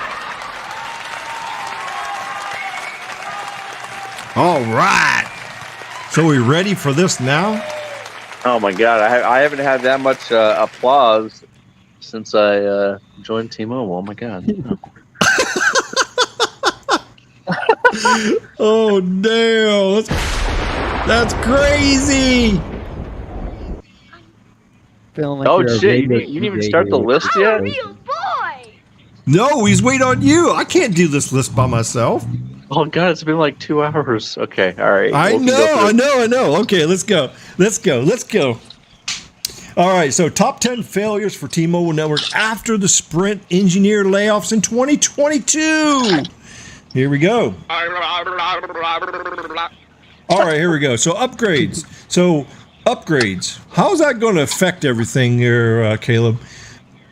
Longer time for optimization. Explain that. Yeah, I mean it's when you're optimizing sites, depending on how many sites you have to optimize, your cluster of sites, what have you. Sometimes you can either do it yourself, or sometimes you partner in teams. Sometimes you have other engineers that need to tweak other stuff to get your stuff done. Right. Sometimes with the layoffs, sometimes this can it can be put on hold now. So just depends. It's gonna be longer time. How much longer time delay you think for optimization? I mean, are we talking like a week longer, 2 weeks, It a could be month, from like 2 weeks a to year? a month, maybe. Maybe 2 weeks to to a month. Yeah, that's just estimated guess. Yeah. Okay. Makes sense. All right. So, what about longer time for site planning for upgrades? I mean, not that T-Mobile's really doing very many upgrades. I mean, how many upgrades are they doing in a market per month? They said about, I think it was like 1,000 sites a week. Per market? So that's no. well, No way. no. Or is that like in the whole United States? Divide that by 50. Yeah, right. So what would that number be? Well, I don't upgrades have my per site. calculator out. But yeah, so picture like 4,000 a month, right? 4,000 to 5,000 a month. So that's what it is. For the whole United States. Yeah. Yep. Oh. Okay, well that's not very many. All right, so longer time to resolve PIM and other inter-site interference. PIM, what's PIM? Passive intermodulation. Yeah. And that's when two signals from two different frequencies mix together and then cause another frequency to pop up on another receiver. Mm-hmm. Right? Okay. Yeah. Yeah. Okay. And T-Mobile has a lot of that because of I mean, Band 71? Nuts. Well, it's not just that. I mean, you have like internal interference. Yeah, there can be frequencies adjacent, or sometimes you can have external interference, right? Sometimes you have like construction crews cause it, with their road signs and whatnot, or sometimes they have like yeah. Sometimes they have that's like true, because AM any radio object you stations. put up, put up an object that's metal, it can reflect a signal, and then it'll reflect somewhere else. Okay. Or sometimes those street signs, that they'll put up, sometimes it's AM radio stations, ham radio stations. Mm-hmm. Sometimes it's it can be a lot of things, Oh, can the chickens do it? It could If be a chicken chickens. flies by a tower, can it cause interference? Well, it's very, very rare that a bird's nest would cause it, but let's just say that the birds will they'll chew up some cables, and they'll Ooh, wreak havoc what about on the it. squirrels? Do the squirrels eat the cables up there? Well, mostly on poles, the fiber poles, they'll do that with, but not necessarily not on cell sites that much. Oh, okay, that's good. All right. So what about KPI analysis? Oh, I didn't spell that right. Spell checker didn't even catch that. ANALY. I didn't. Spell checker didn't even pull that up. Oh well. For upgrades, I mean, sometimes those are just you're monitoring, metrics, right? You're monitoring the performance of the site or a cluster of sites. You gotta analyze that. Is it because I did it in capital letters that the spell checker didn't auto check? Maybe, probably. I need to go here and fix that. All right. So what about managed clusters of cell sites? So by the loss of all these Sprint engineers, it was helping with all that. Do you think that's going to cause a problem? Let's just say if you have here's an analogy for you. Let's say if you got two guys. Let's say if you have 2 police officers and they have to keep track of 40 people, 20 people each, right? But now one of the police officers got fired, and now he has to keep track of 40 people. Oh, yes. So think of it like that. Oh, okay. Oh, Carlos, look out behind you. Look, Carlos, behind you.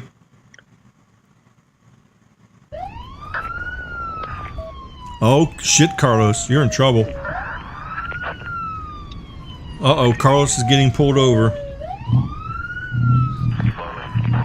Carlos, how fast was you going? They're behind you. Bro, you better pull over. Right? They pulled over. What are you talking about? The cops are behind you. Throw a chicken at him.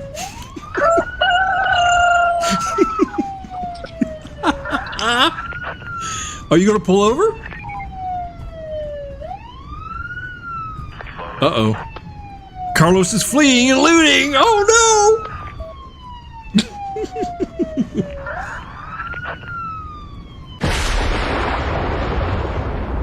Oh, shit.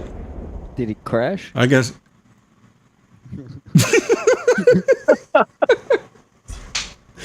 Oh, that was crazy. Carlos. License, registration, insurance, please. All right, so here is Caleb's favorite one. No time to give Neville the Pebble a reach around. Yeah, right. Yeah.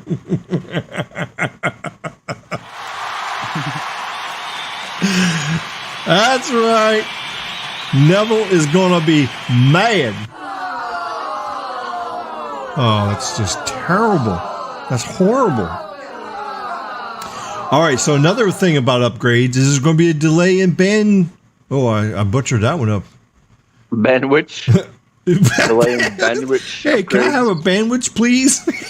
There's a delay in the sandwich upgrades. Oh, shit. Oh, God. I was hurrying up to type that because we're going live soon, so. Okay, shit. Oh, well, there we go. Delay in bandwidth upgrades. So tell us about that, Carlos. Caleb. Yeah, well, I mean, if Carlos wants to explain that, he can. Or you, and it's not, Oh, yeah, you can explain it, Carlos.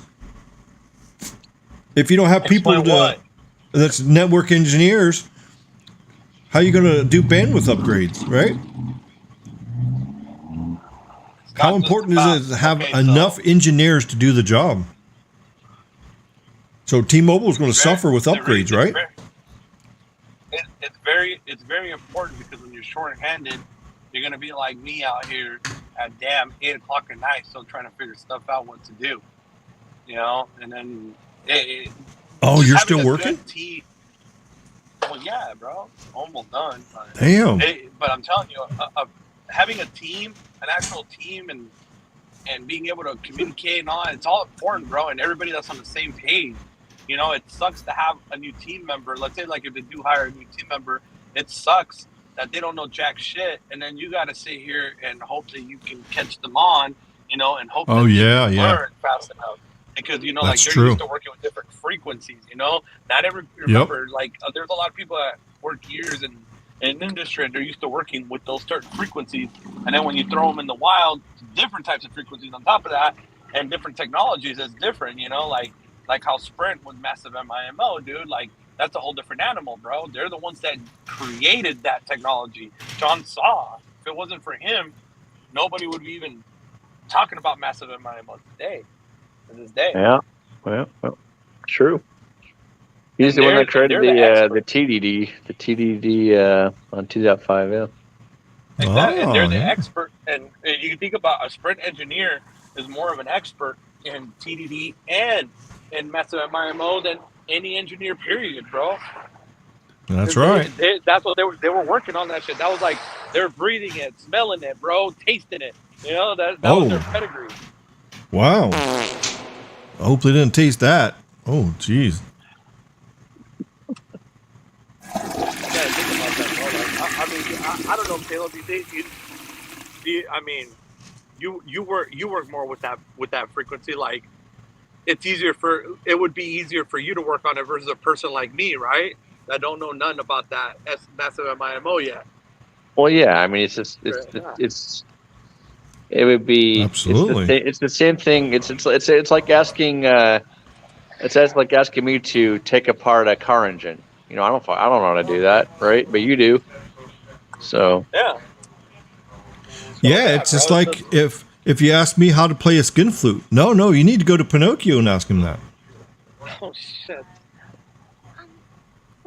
But that's the thing. You know? Yeah, he is a real boy. But when it comes down to it, at the end of the day, they really screwed this up, man. What they should have done is if they had to do some sort of massive layoffs. Right. I mean, okay, let's just say they did. You know, it was mandatory to do. They shouldn't have just got rid of the whole Sprint side. They should have split it. If they had to do it like there was no other choice, at least do 50% one side, 50% the other side. Yep. And So then do it according to the job performance. You don't get rid of the best of your team. No, exactly. You keep your seniorities and you keep your top performers. That's it. So then at the end, and we know they didn't do that because we already know they didn't do that, of course. Fortunately. Because those T-Mobile people are nothing but clowns. They are clowns. They're the circus. Bro, like literally right now, bro, they're literally sucking. They're literally using their damn their little King Magenta G-string as their damn fucking floss for their teeth, bro. While they're sitting here clowning. Oh, damn. Wow. You're going on hard. Damn. Think about all these poor T-Mobile engineers, man. They promoted them. They thought that they were in. You know, they changed their logins to @T-Mobile logins, you know, and made them seem like they were finally like they made it through, you know, and they were protected by the T-Mobile brand. And then out of nowhere, bro, at the end they were still considered Sprint disposable product, bro. That's fucked up, dude. Yeah, that's crazy. They think they can just flush them down the toilet just to save some. Yep.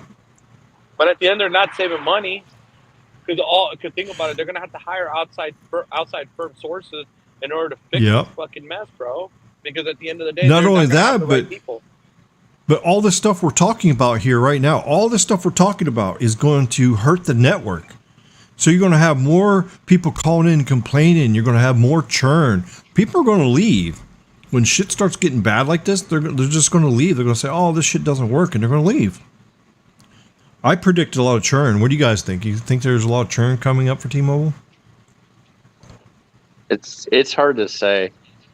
And I think one of the reasons, and this is just my thinking on this, one of the reasons why they came out with the Apple TV Plus is for huge future customer retention because they know things are going to, be not good. I think you're absolutely right about that. Yeah. I think you're right. Oh, another thing too. Mark my words. tested the while we were here. While I was listening to you guys while I was still on the stream and doing my work. So I grabbed one of my other phones that didn't have T-Mobile on it. I tested that new My T-Mobile sign up 90-day thing. I signed to test how it works, and I'm gonna tell you this, bro. I say about a third of the market, the T Force or T Salesforce will be gone in the next 90 days. Ooh. Well, probably. Because you can do the 90-day trial, and then you could sign up online, like with the app. You could be on there ready to switch. You click on that, you punch in your info, your social, your DOB, and all that shit, and there you go, bro. You can just switch right then and there, like through that. Oh. You don't even need salespeople. Wow. That's horrible. I mean, what do you think, Zero Cool? What do you think about that? You think that probably might happen with this new situation? Yeah. I mean, maybe it depends on how many people sign up for the free trial. I don't know, versus the people that are actually going to go in the store and sign up for the service. I like to kind of see if there was a way to break it down, what the ratio is of how many trial signups they would have. I don't know, to be honest. But at the end, Lavindy this says was made basically to make everything self-automated. Yeah, At the end of the the more automation. Let's put it this way: the more automation, the more the more the less human intervention you need. So And less labor cost. less labor cost. Yep. Yeah. Caleb, Lavendi says, how is the T-Mobile US engineering in Orlando, especially near the parks? I mean, it's good, but just don't. I mean, it's fine. Or it was. Well, they're not. fine. It was. They're not firing all It's their engineers. it's they're fine only for getting now. rid of the sprint. They're only getting rid of the sprint ones that they took on board with the merger. So Which they should keep. they the still got most, got engineers. It's just their workload's going to be done higher. So it's going to be. I mean, it's just like if you're in a drive-thru and you got 15 cars waiting to get Taco Bell, right? And all of a sudden now you wake up tomorrow and you got 50 cars in the drive-thru, but you only got half the staff because you just laid off a bunch. Oh well, we don't need you. We don't need you. So now you got 3 employees trying to service 50 cars. It's going to be a long line to wait. That's trouble. And who is going to suffer the most from these layoffs? Who? The customers. The customers are going to suffer. The workers too, Ricky. Workers Think about too, those poor The yeah. workers too. Yeah. Well, the workers are losing their jobs. Yeah, we already know that. But the customers, you're talking about millions and millions of customers are going to have issues with the network. That's already garbage in some places, most places. I don't want to say all places because we already know that, yeah, some places they got the shit dialed in pretty good, Wherever they got the highest market share, that's where they're putting the money in. So if you're in an area that don't have a high market share, you're pretty much getting screwed, right, Caleb?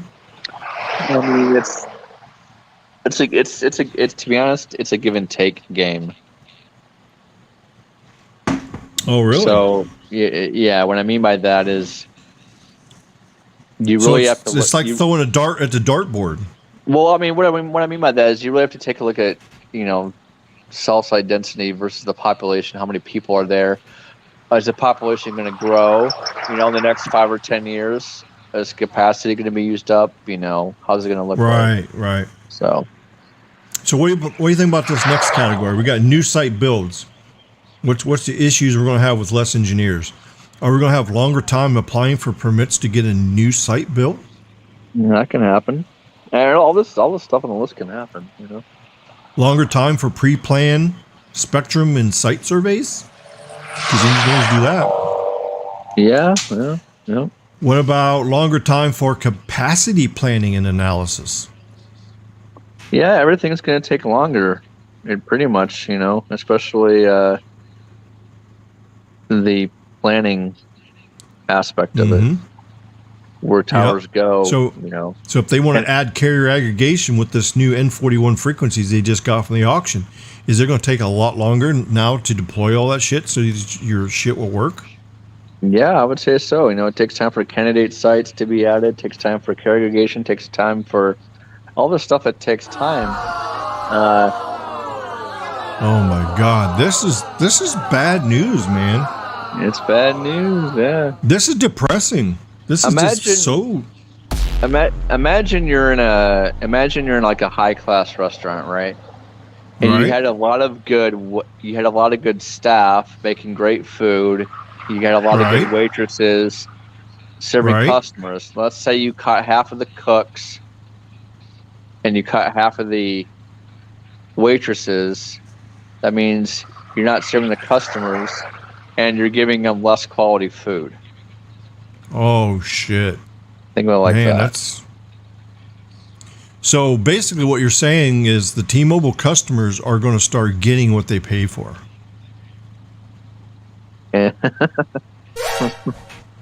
I will say getting less than what they pay for. Oh damn. Oh shit. That's crazy.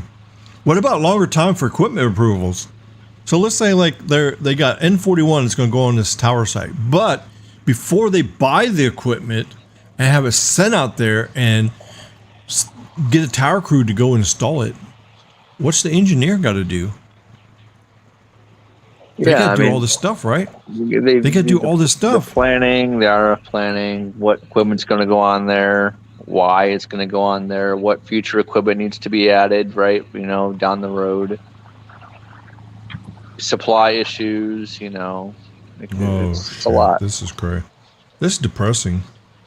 I just want to cry right now. You still think you still think you're going to test the T-Mobile service like you said you would? I don't think I'm going to now. I was going to get Google Fi and then go out there and test the shit, but I don't know. I don't think I need to do that now. I think T-Mobile has spoken. And this is what come out of their mouth. And this is what come out there. So I think I'm just going to... Yep. I'm going to stick with the big red and the big blue. Yep. So what about maintenance stuff? Engineers do they do maintenance stuff on all this? So what do you think? Yeah, I mean, you got a lot of maintenance going on at tower. You got the tower crews that are working on the site. You have the contractors out there. You have RF contractors. You have engineers remotely working on it, right? You have backhaul providers. You have transport, upgrading the backhaul on it. You have everything that's done to a site is done to the site. The site picture, like, this is how I kind of like to think of it as. This is my own wording. Picture a cell tower as a king, okay? And you have all these pawns, a king, like a literal king, right? And you have all these pawns or people serving or serfs serving the king of what they need, saying, "Hey, I need backhaul. Hey, I need spectrum. Hey, I need radios. Hey, I need antennas. Hey, I need contractors." Okay, right. So that's a lot of maintenance or a lot of serfdom, I should say, to the king, to the cell phone, to the cell tower, right? So think of it like that. So yeah, definitely. Wow. Good analogy, huh? That is, yeah. That's just crazy. Yeah. That's just crazy. So troubleshooting is going to get delayed, and the contractors out to the sites. So they're going to say, okay, we're ready to climb this tower, and then they're going to say, oh wait, no, you can't. It's on hold. It's in a holding pattern right now. And they're saying, well, wait a minute, we got to climb this tower today because we got AT&T and Verizon towers to climb. We got to climb this. Oh, well, you can't climb it yet. No, the stuff's not. The engineer has to do all the stuff, and then they're going to say, what? And they're going to say, Come on, man. Come on, man. So then basically the tower crew is going to say to T-Mobile, "You're fired," and they're going to go work on the AT&T and Verizon sites. Right? Yeah, I mean, Look at what happened to Sneed's Tower. Yeah, same thing. Yeah, exactly. So yeah, this spells huge trouble. I mean, this is not gonna make everything very good. Somebody just text me. Hey brother, do you got any good news? What? I don't know this person. Who the hell is this? Good news about what? I hate wrong numbers. I get wrong numbers all the time. No, It's when probably- you got text him back, like, yeah, the good news is about your wife. Yeah. She now has the blue waffle because of me. Text him that. I want to see what he says. Yeah, text him back. Oh, she's got the blue waffle because of me now. The good news is about your wife with the blue waffle. Oh, jeez. All right, so what about emergency services there, Caleb? What do you think about that? What involvement does the network engineers have with emergency services? So when you dial 911, you got to make sure that that phone call is complete. Carriers can get fined for any incomplete calls, right? Or failed calls, drop calls, 911 calls, right? So it's important to get the call routing right between the time it leaves your phone to the tower to the E911 dispatch center, or also called the PSAP. Right. To make sure the routing is, is proper. Make sure there's no dropped calls, right? Make sure there's no, make sure there's clear audio. Make sure there's no audio issues, no one-way audio or dropped audio. It's very important, right? We T-Mobile, I know, does take a good approach to E911, but then again, there's no more E911 Sprint. They're all gone. Who knows? Right? Yeah, they're gone. Who's going to do? Yeah, go dial a 911 call on T-Mobile and see where your call lands. Oh, geez, that's crazy. So the E911 troubleshooting and the delayed in priority for E911 routing and data setup. Yeah, that can be that's a thing. It takes, especially on new builds. So on new builds, you really have when you turn the site up, you actually bar not the 911 because we have to get the site working first before the 911, right? So if the site's messed up, if you dial 911, your call might even go through. So that's why you have to get the site tuned in, KPIs loaded, make sure there's a good before you even think about dialing 911. Oh, okay. All right. That's like, it's you dial 911 for a reason. Imagine it's, you don't want to have any calls going, every which way. So very true. God. Wow. Oh my God, I love that graphic. Oh my God. Oh my God. Oh, that is hilarious. That is hilarious. Oh my God. What? Oh, that's priceless. Like 30 seconds late.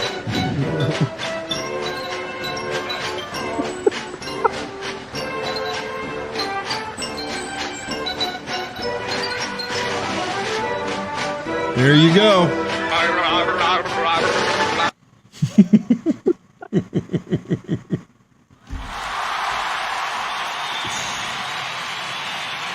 Mike, my child, I ascend you up to the Starlink constellation.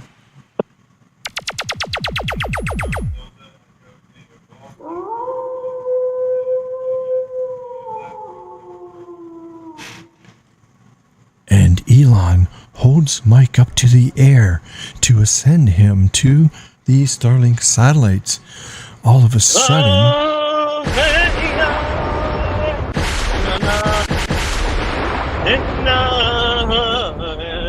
he was struck by lightning. There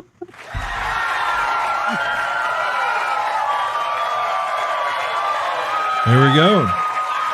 Oh, wait, I know what he's doing. He's holding him up to the skunk apes. Yeah, Elon is feeding him to the skunk apes.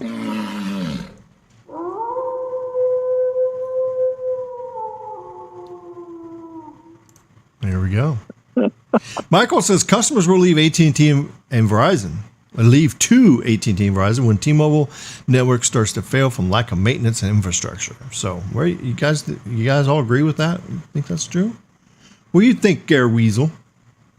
Weasel. You think that statement's true? It's. I think we were talking about this the other night. Like, it makes you wonder if they will just give up on actual. You know, and what percentage do you think is going to happen? Are they going to lose 25%? What do you think the churn rate's going to be here in 6 months? I have no clue. You think it's going to be bad? What do you think, Carlos? You think there's going to be a lot of churn? I think Carlos was driving. I think he's still busy with the...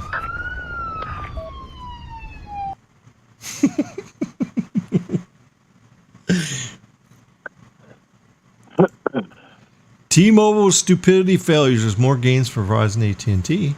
This is America where we have choices. If T-Mobile starts to suck, there's AT&T Verizon. Yeah, and there's MVNOs too. Merry Christmas! Well, hello there, Isaac. Merry Christmas to you. Yeah, good to see you. Good to see ya. Oh, look who just joined us. What up, fraudster? Oh, he looks angry right now. I think he's a little bit mad. What? What'd you say, Pinocchio? You're fired. Oh, Pinocchio, you got fired. Oh, what did you do? Oh, crap. Oh, you got fired. That's horrible. I called Foot Locker today and tried to get them to waive my fraudulent charges I made on my maxed out credit cards. My mom also kicked me out of the house because I was yelling too loud at the rep. What? Oh, congratulations, Pinocchio. Congratulations. You are a true piece of poop. There you go. Down the toilet you go. Bye-bye. You are the weakest link. Oh, we're just having too much fun here. All right, so there we go. Anybody in the live stream, you got any comments or about the... Well, I mean, you guys have been posting comments about all this stuff here. About the T-Mobile thing here. So we brought you the news about what's going to be... So it's interesting to see what happens in 6 months. What happens to the Magenta network with the lack of the proper people to do what they need to do. Look on here, see if there's any. Oh, look, Nokia brings new affordable phones to T-Mobile and Boost. Oh, God. Look at this. Isn't this crazy? Let's see. Let's bump this up a little bit so you can see it better. Nokia brings new affordable phones. Look at these piece of junk phones. Let's see. Oh, the G100. Oh, we got a G400. 5G. Oh, you mean they got a G100 with LTE? Well, I mean, there's really no difference between 4G and 5G. So, I mean, what makes the difference? So, 6.5-inch screen, 5,000 battery. Ooh, a 662 chip. Oh, powerful. That's not powerful. Wow. Ooh, it's got a fingerprint reader.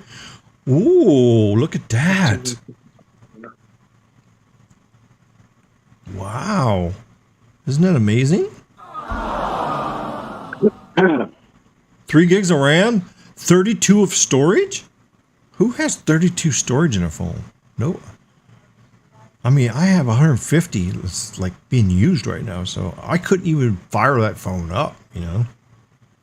Ooh, it has fast charging and a headset jack. $140. Look at that.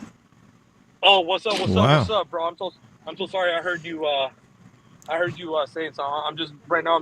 I'm making a video on here. If the title's gonna be called "Here's the Millimeter Wave," because somebody made a video saying, "Here's the millimeter wave in Las Vegas." So somebody made a video of where is the millimeter wave Verizon in Las Vegas. So I'm Oh, There you go. I'm teaching them where it's at. I'm Oh. like enhancing their knowledge because they moved from another place here, and they basically said, oh, the person specifically said, oh, there's other people that have said there's a lot of millimeter wave here, but I don't see it, and I don't think it's there. Well, you know, we have to align and help them find it so that they can set it on their channel. Come on, man. I know who you're talking about. I'm real. I'm a real boy. Yeah, we got a lot of wolf chickens, but it's all good. that's right. Oh, look at this G400 5G. Look at it. It steps up to a full HD plus display. Ooh. Ooh. Wow. 120 refresh. 48 megapixel camera. 16 megapixel front camera. NFC. 4 gigs of RAM on Android? That ain't going to work. Hey, Ricky, you gotta say that saying. You gotta say it, bro. No, bro. You gotta be like, Coño, gua! Coño, guá! Yeah. American puta gua. Well, I mean, it's nice that they got budget phones for their budget network. It's about time they do that. Yeah. So You know Nokia's what? bringing them garbage. Hey, Ricky, look, I look at it like this, okay? So, a lot of it, because we are, you know, we look at stuff at the technological side of stuff, all right? Yeah, But for you're the right. for the average consumer, bro, like that's giving a phone to their kid and stuff, why are you gonna give them a $1,000 S22, bro? Well, that's Why true. would you do that? That's a good point. Yeah. Yeah, you're right. I just like picking on cheap let's say your phones. let's just say your grandma, she needed a phone, bro, but she doesn't need all that. Yeah, that's right. Like, It's a good grandma phone. You know? Like you can give her that A53, bro, and it'll be fine. You know, like that's what those phones are there for. Like, bro, like if you really look at it, a lot of sales from flagships, the flagship sales has actually gone down. A lot of people are more settling because they know that these mid-range, a lot of these. Well, actually, the S22 Ultra was the top-selling phone this time around. Well, I know So a lot of people are buying the flagship. I know it's that's because the promos. But then when the mid-rangers that's true. Promos, then all of a sudden it switched. The tables turned. You know, like when they started announcing, oh yeah, you know, we'll give you the freaking the A53. You know, no trade-in required. Decide a new line, we'll give it to you for free. Then now instead of you trading in a phone to get $1,000 off that Ultra, now people are like, you know what? All right, just get this A53 because it's free. All I gotta do is add a line, and guess what? My sister-in-law needs a line anyway, so fuck it, I'll just get her a line. There you go. You know, so well, look here. T-Mobile switches on eSIM for easy switching. What do you think about that? So what happened? T-Mobile switches on eSIM for easy switching. And I could eSIM these nuts. Yeah. That's right. eSIM these damn nuts, bro. And whoever says that the iPhone, all I'm gonna say is whoever says that the iPhone 14 series is not gonna have a SIM card tray, you're smoking. You might as well go grab. You might as well go to your local drug dealer, go grab that gram of dust, bro, and go smoke away, bro, dust. Yes, the carriers will be activating it as eSIM, but you're still gonna have a physical SIM card tray. Yeah, that ain't going away no time soon. Bro, they're pushing eSIM activations. That is true. 100%. Well, that's true. They still got to have the other physical SIM because that's not going away yet. There's a lot of MVNOs that are still using this actual SIM card. Exactly. Thank you. AT&T starts selling the $300 Samsung Galaxy A23. Oh. T-Mobile adds Apple TV. I'm a real boy.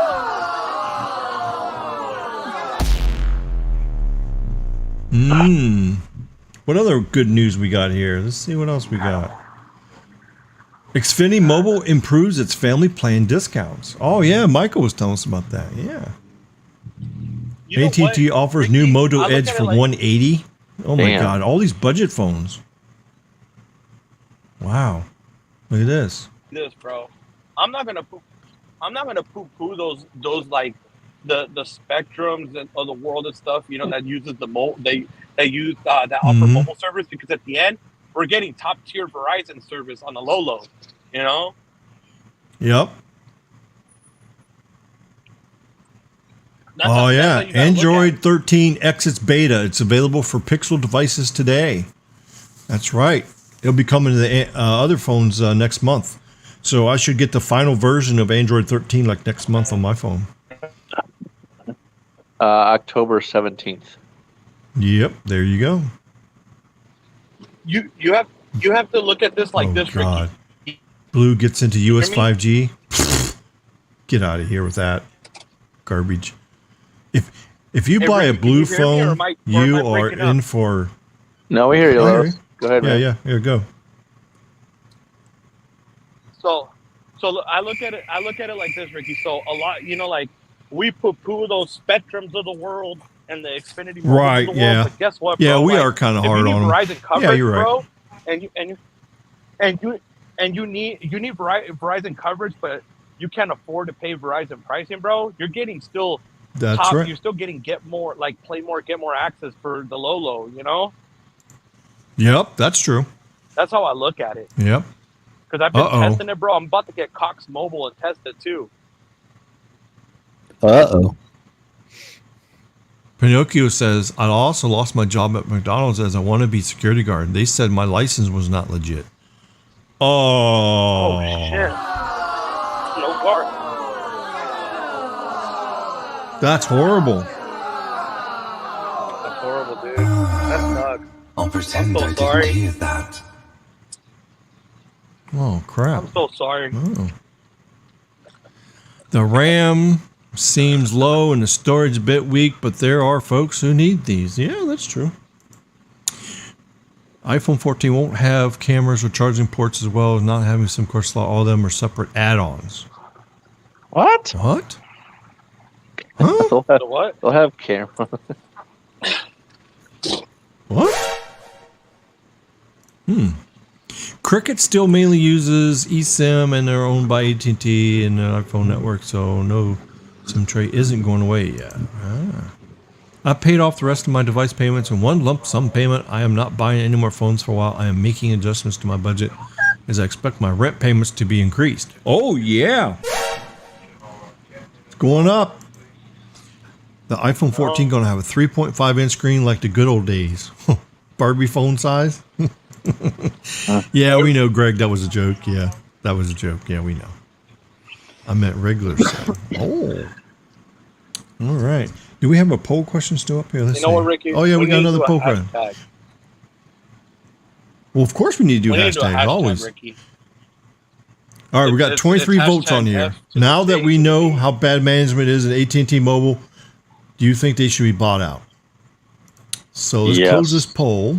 Let's By see what happens here. Comcast. 60% of you says yes, T-Mobile needs to be bought out. 39% of you says that it should not be bought out. Yeah. And Pinocchio says stolen drone videos. Oh. Come on, man. Come on, man. Come on, man. Come on, man. Oh, well. Hey, McDonald's said something to you, Pinocchio. You're fired. Quit. There you go. Come on, Ricky. Come on, bro. Quit stealing drone videos, man. Come on, man. I'm actually getting ready to buy a Mavic 3 next month. You got it? I'm going to. Next month, I'm buying the Mavic 3. Nice, So I'm going to bro, go back nice. out. I'm going to refly all my tower sites out there that I already got.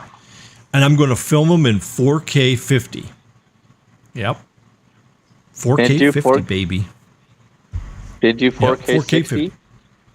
4K 50. Yeah, 50 will be the sweet spot because it still gives you good aperture. Yeah, you Like get good good frame rate. Now you can do 5.130, but why do that? You know, it's going to be a little blurry. But when Carlos did 4K 50, oh my God, it was so buttery smooth when he's flying around Lake Mead. Oh my God, it's 50, crazy. though. That's like PAL. That's cool. Like Europe frame rates. Right, Yeah, exactly. 50 yeah. frames is pretty good. Now, I mean, he could drop it down to like 2K 120. I think it'll do that. I think the Mavic 3 will do that too. 2K 120. But you don't really need 120. I mean, YouTube doesn't. 50, 60 is plenty of frame rate for Right, most exactly. motion. Yeah, that's what I was Yeah. thinking. Yeah. Yep. Plus, it keeps the bandwidth down and lets you use the full HDR, and especially with low light too. So, yeah, but that Hasselblad camera on that Mavic 3 is amazing. So yeah, I got somebody to buy my Mavic 2 Zoom. Are you getting the Pro? I'm getting the Mavic 3. The 1-inch sensor? The what? The 1-inch camera sensor? I don't know what's in it, Carlos. It's got a nice sensor in it. It's Hasselblad. Yeah, it's a Hasselblad. It's got a big sensor in it, and it's got Yeah, it's got 2K, and it has a dedicated telephoto lens too. Yeah, actually, Hasselblad actually designed the sensor. Mm-hmm. Yeah, the video on it's amazing. Yeah, it's really good. So, yep. Nice. So that's gonna help make my channel even better. So, yeah, and I still gotta figure out how to use this damn editing software. I can't figure it out. So I don't know.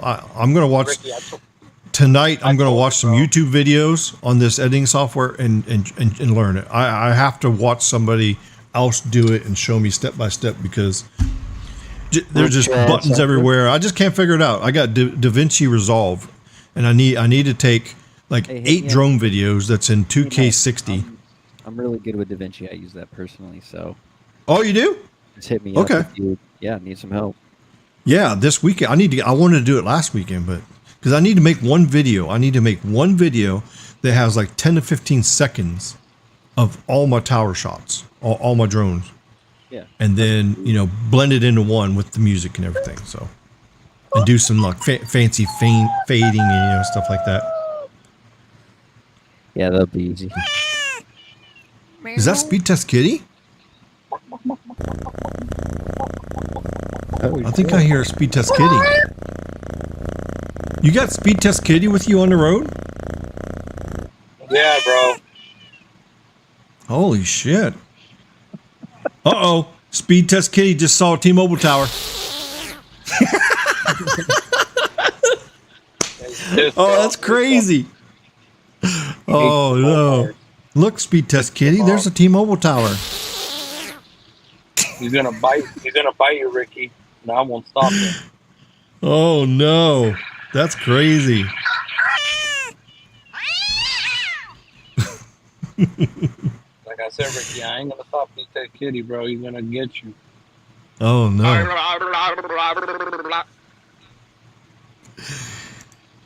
He's gonna be like, Prove it, Pinocchio. He said, "You want to put me love through you. hell?" Oh, look at this shit. Oh, Caleb, that's I so love nice. you. You are my biggest fan. He wants to play your skin flute. Oh God. Toot toot. But you can't tell those. Woo, boy. Now that my phone is paid for, should I go through the process to unlock 2 locks? Yeah. The carrier's lock and the Android lock. Android lock? Well, I would definitely start with jailbreaking? carrier lock. No, you don't need to jailbreak a phone. The only reason you need to jailbreak a phone if you do like advanced stuff, kind of like all of us do, For what you do on your phone, you don't need to jailbreak it. If you jailbreak it, does that void the warranty too? I think it does. Depends how you jailbreak it, but You gotta be careful with that. Yeah. Because if your phone takes a poop, then you can't get it warranty repaired. That would be bad. There's a certain way that they can't find out, but it's very hard to do that way. Oh, okay, yeah. Gotcha. What the hell is that?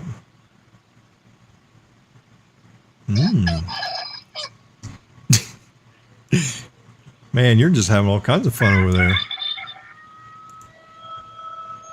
I don't know. I got roosters, bro. Where I'm at right now, there's roosters. Oh my God. Yeah, bro. Little pesky roosters.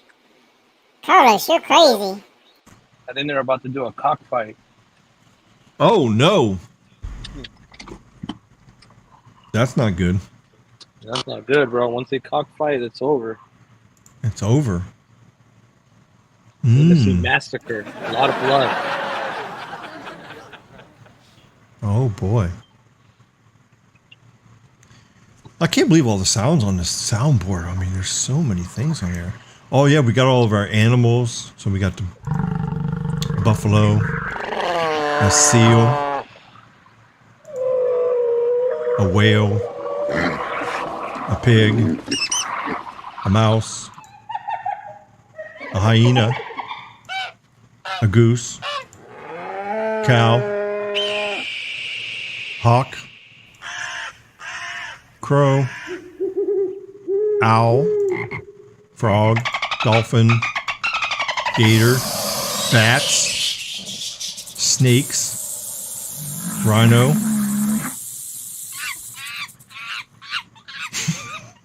monkeys,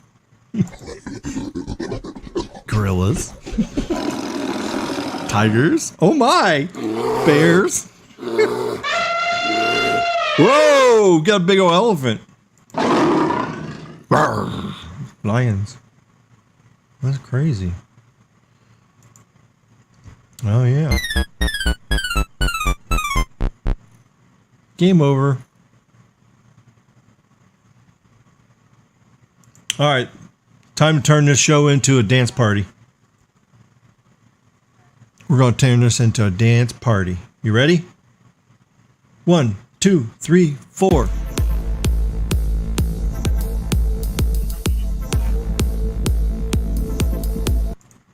Two hours and 50 minutes. Yeah, I'm ready for some food. I'm gonna make some homemade spaghetti for supper, for lunch. Yes. Yummy.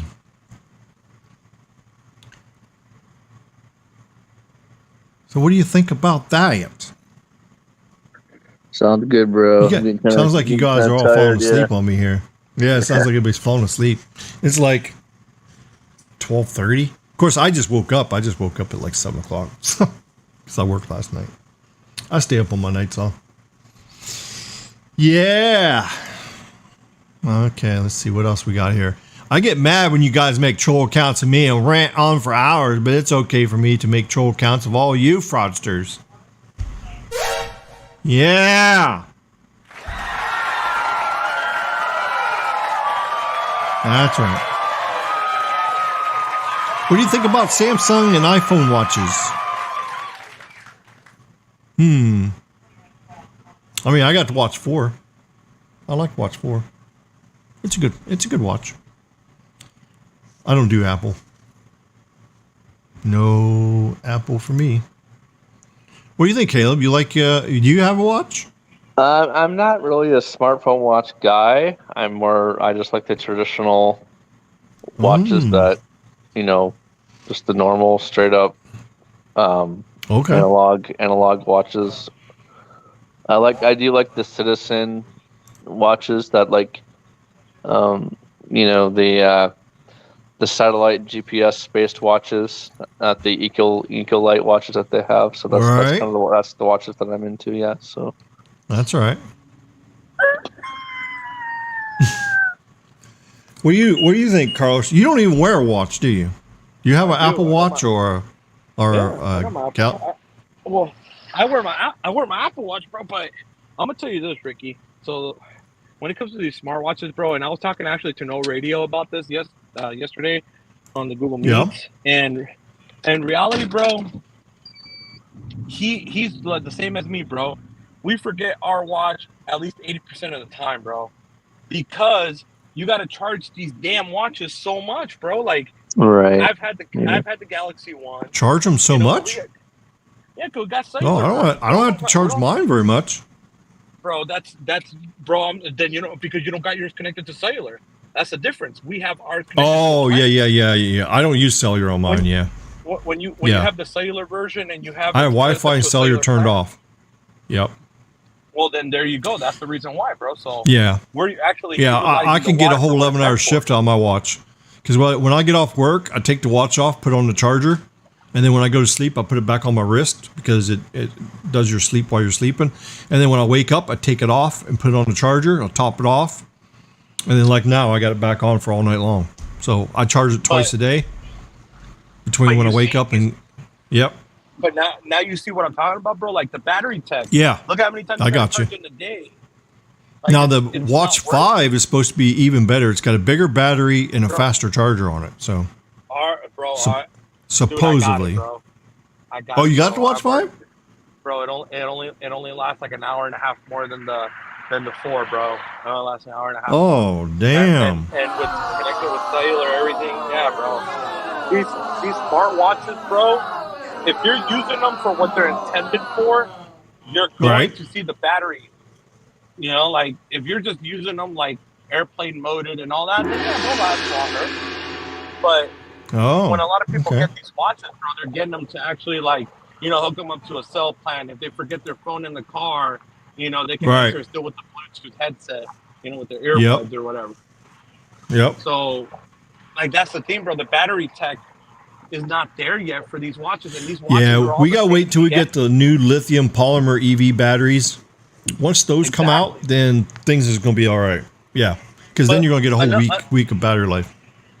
Another thing too, Ricky, is not just that, bro. It's like we need these watches to be able to how do you call it?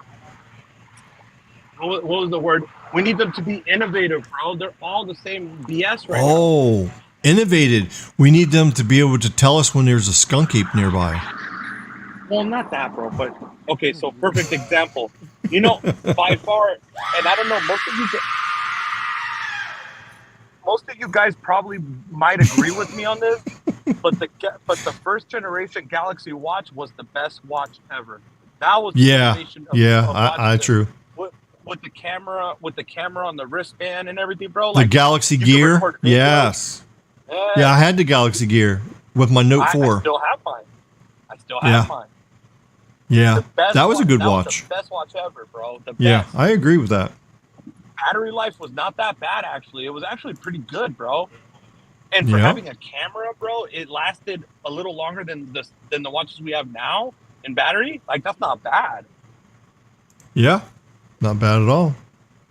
So that's what, if you're going to tell me that I need to wear a watch with connectivity and stuff like that, then put a damn camera on that thing, bro. Like, why can't you? Yeah, I know. Yeah, it should have a little camera on it. Yeah, I was thinking that myself. It's like, yeah, I need to have a camera. Yeah, but the first Galaxy Watch, I thought it was going to get better from there, bro. But if anything, it got, to me, it feels like it got worse, bro. Yeah, just like sitting here thinking that T-Mobile is going to get better. And you got to think about this too, Ricky. A lot of the cell phones now, bro, are coming back with like tracking sensors. So like it'll track your steps, it'll track, you know, your rhythms and all that stuff. Your cell phone. Yeah, you can do that in your cell phone can do most of that stuff. Yeah, the only thing it can't do is like the oxygen thing and your heart rate. And, so, but remember the Note 4 and all that? It was able to do your oxygen. All you have to do is put your finger in the back of remember right next to the camera? Yeah, by the fingerprint sensor, and then you can do it. Yeah, that's true. Yeah. So it's like, what real innovation is there on these watches? Well, the continuous monitoring is what it's, you know, just continuous monitoring. If I had to choose any of the smartwatches to wear, at this current time, if I could take back buying these watches and go back to the actual watch, I would choose like a Fitbit Versa series. Because the Fitbit Versa series, like my wife uses that, bro. Oh, okay. The battery life lasts a week and a half, so she gets a week and a half of battery before she has to charge, and she uses it every day, like answering text messages, has her Bluetooth headset on it, listening to music from Apple Music and Spotify on it, and everything, bro. And it lasts her that long. So that's the only watch that I think that's like worth having, because the battery life at least is still good. Yeah, it doesn't have cellular, but it has the Bluetooth and Wi-Fi, and as long as you're, you know, like if let's say you're you put your phone in your pocket, you know, you can respond to your text messages on the watch still, so it still does Right. what the Galaxy Watch does.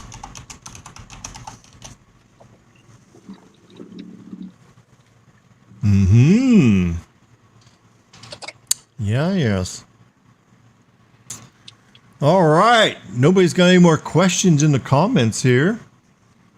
So I guess this is a wrap for the live stream. What you think? What do you think, Caleb? Yeah, bro, sounds good. Time to go to bed.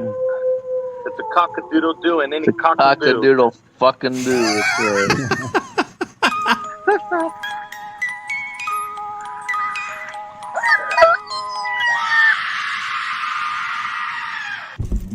Please help me.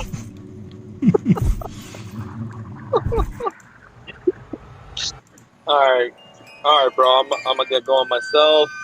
Just 'cause I gotta finish making this video. Have a good one.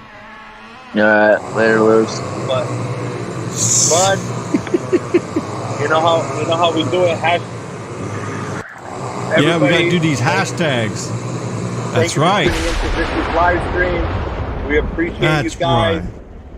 You know, you got to do always the hashtag to replay the 2 Live crew. Hello, Hashtag Yiptek. the replay crew. Yeah. And you got to do a hashtag for all of us, man. This one is a very solid one, saying hashtag screw T-Mobile. Dump skunk.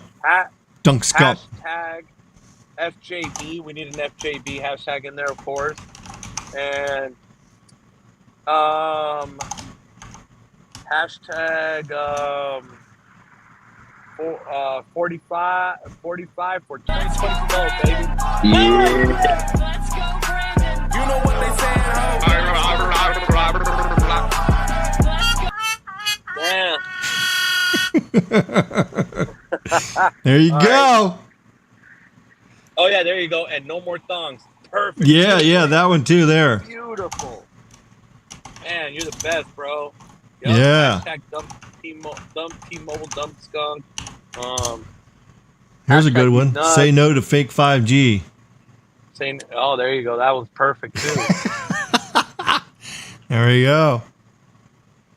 And I think Awesome. Awesome. And of All course, right. we Thank also you, everybody, for appreciate- tuning in this week. we And we'll see you appreciate the next donations. week. Appreciate Yes. it. And thanks for the super chat earlier. Send it off with that photo. Oh, yeah. Yeah, send it off with Oh, the photo. yeah. Let's go. There you go. Yeah, Look at yeah. that.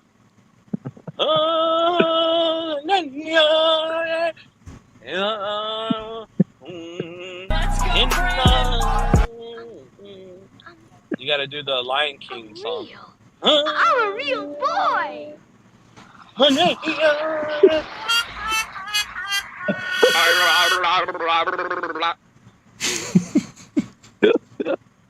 Wow, that picture's so beautiful, dude.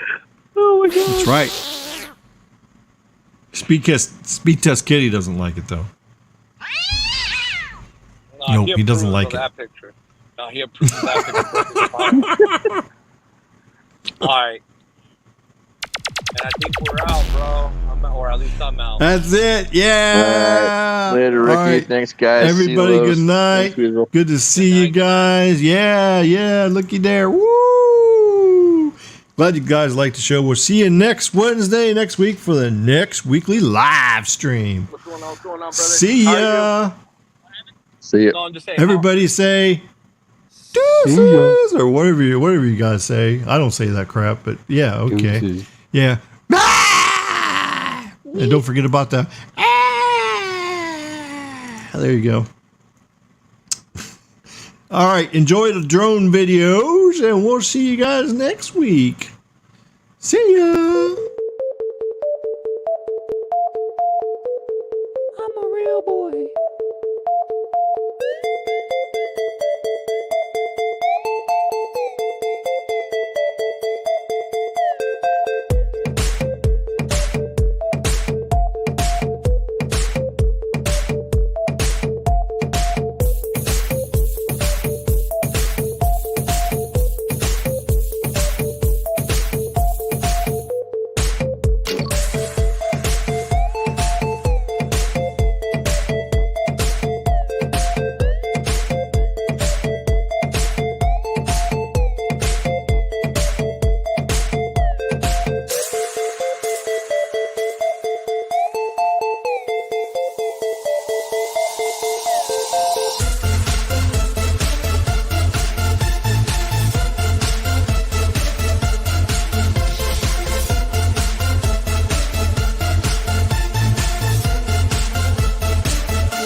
I'm a real boy.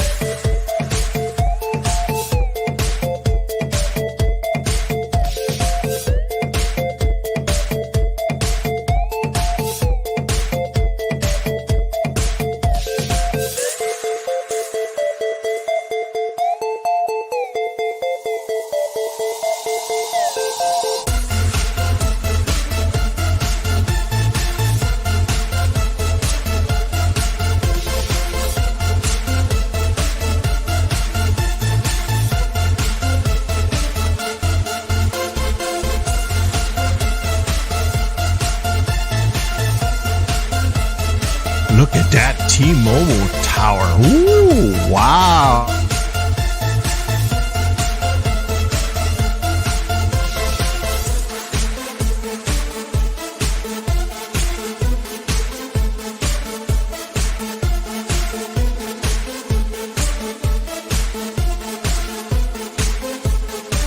T-Mobile, the leader in company hiring.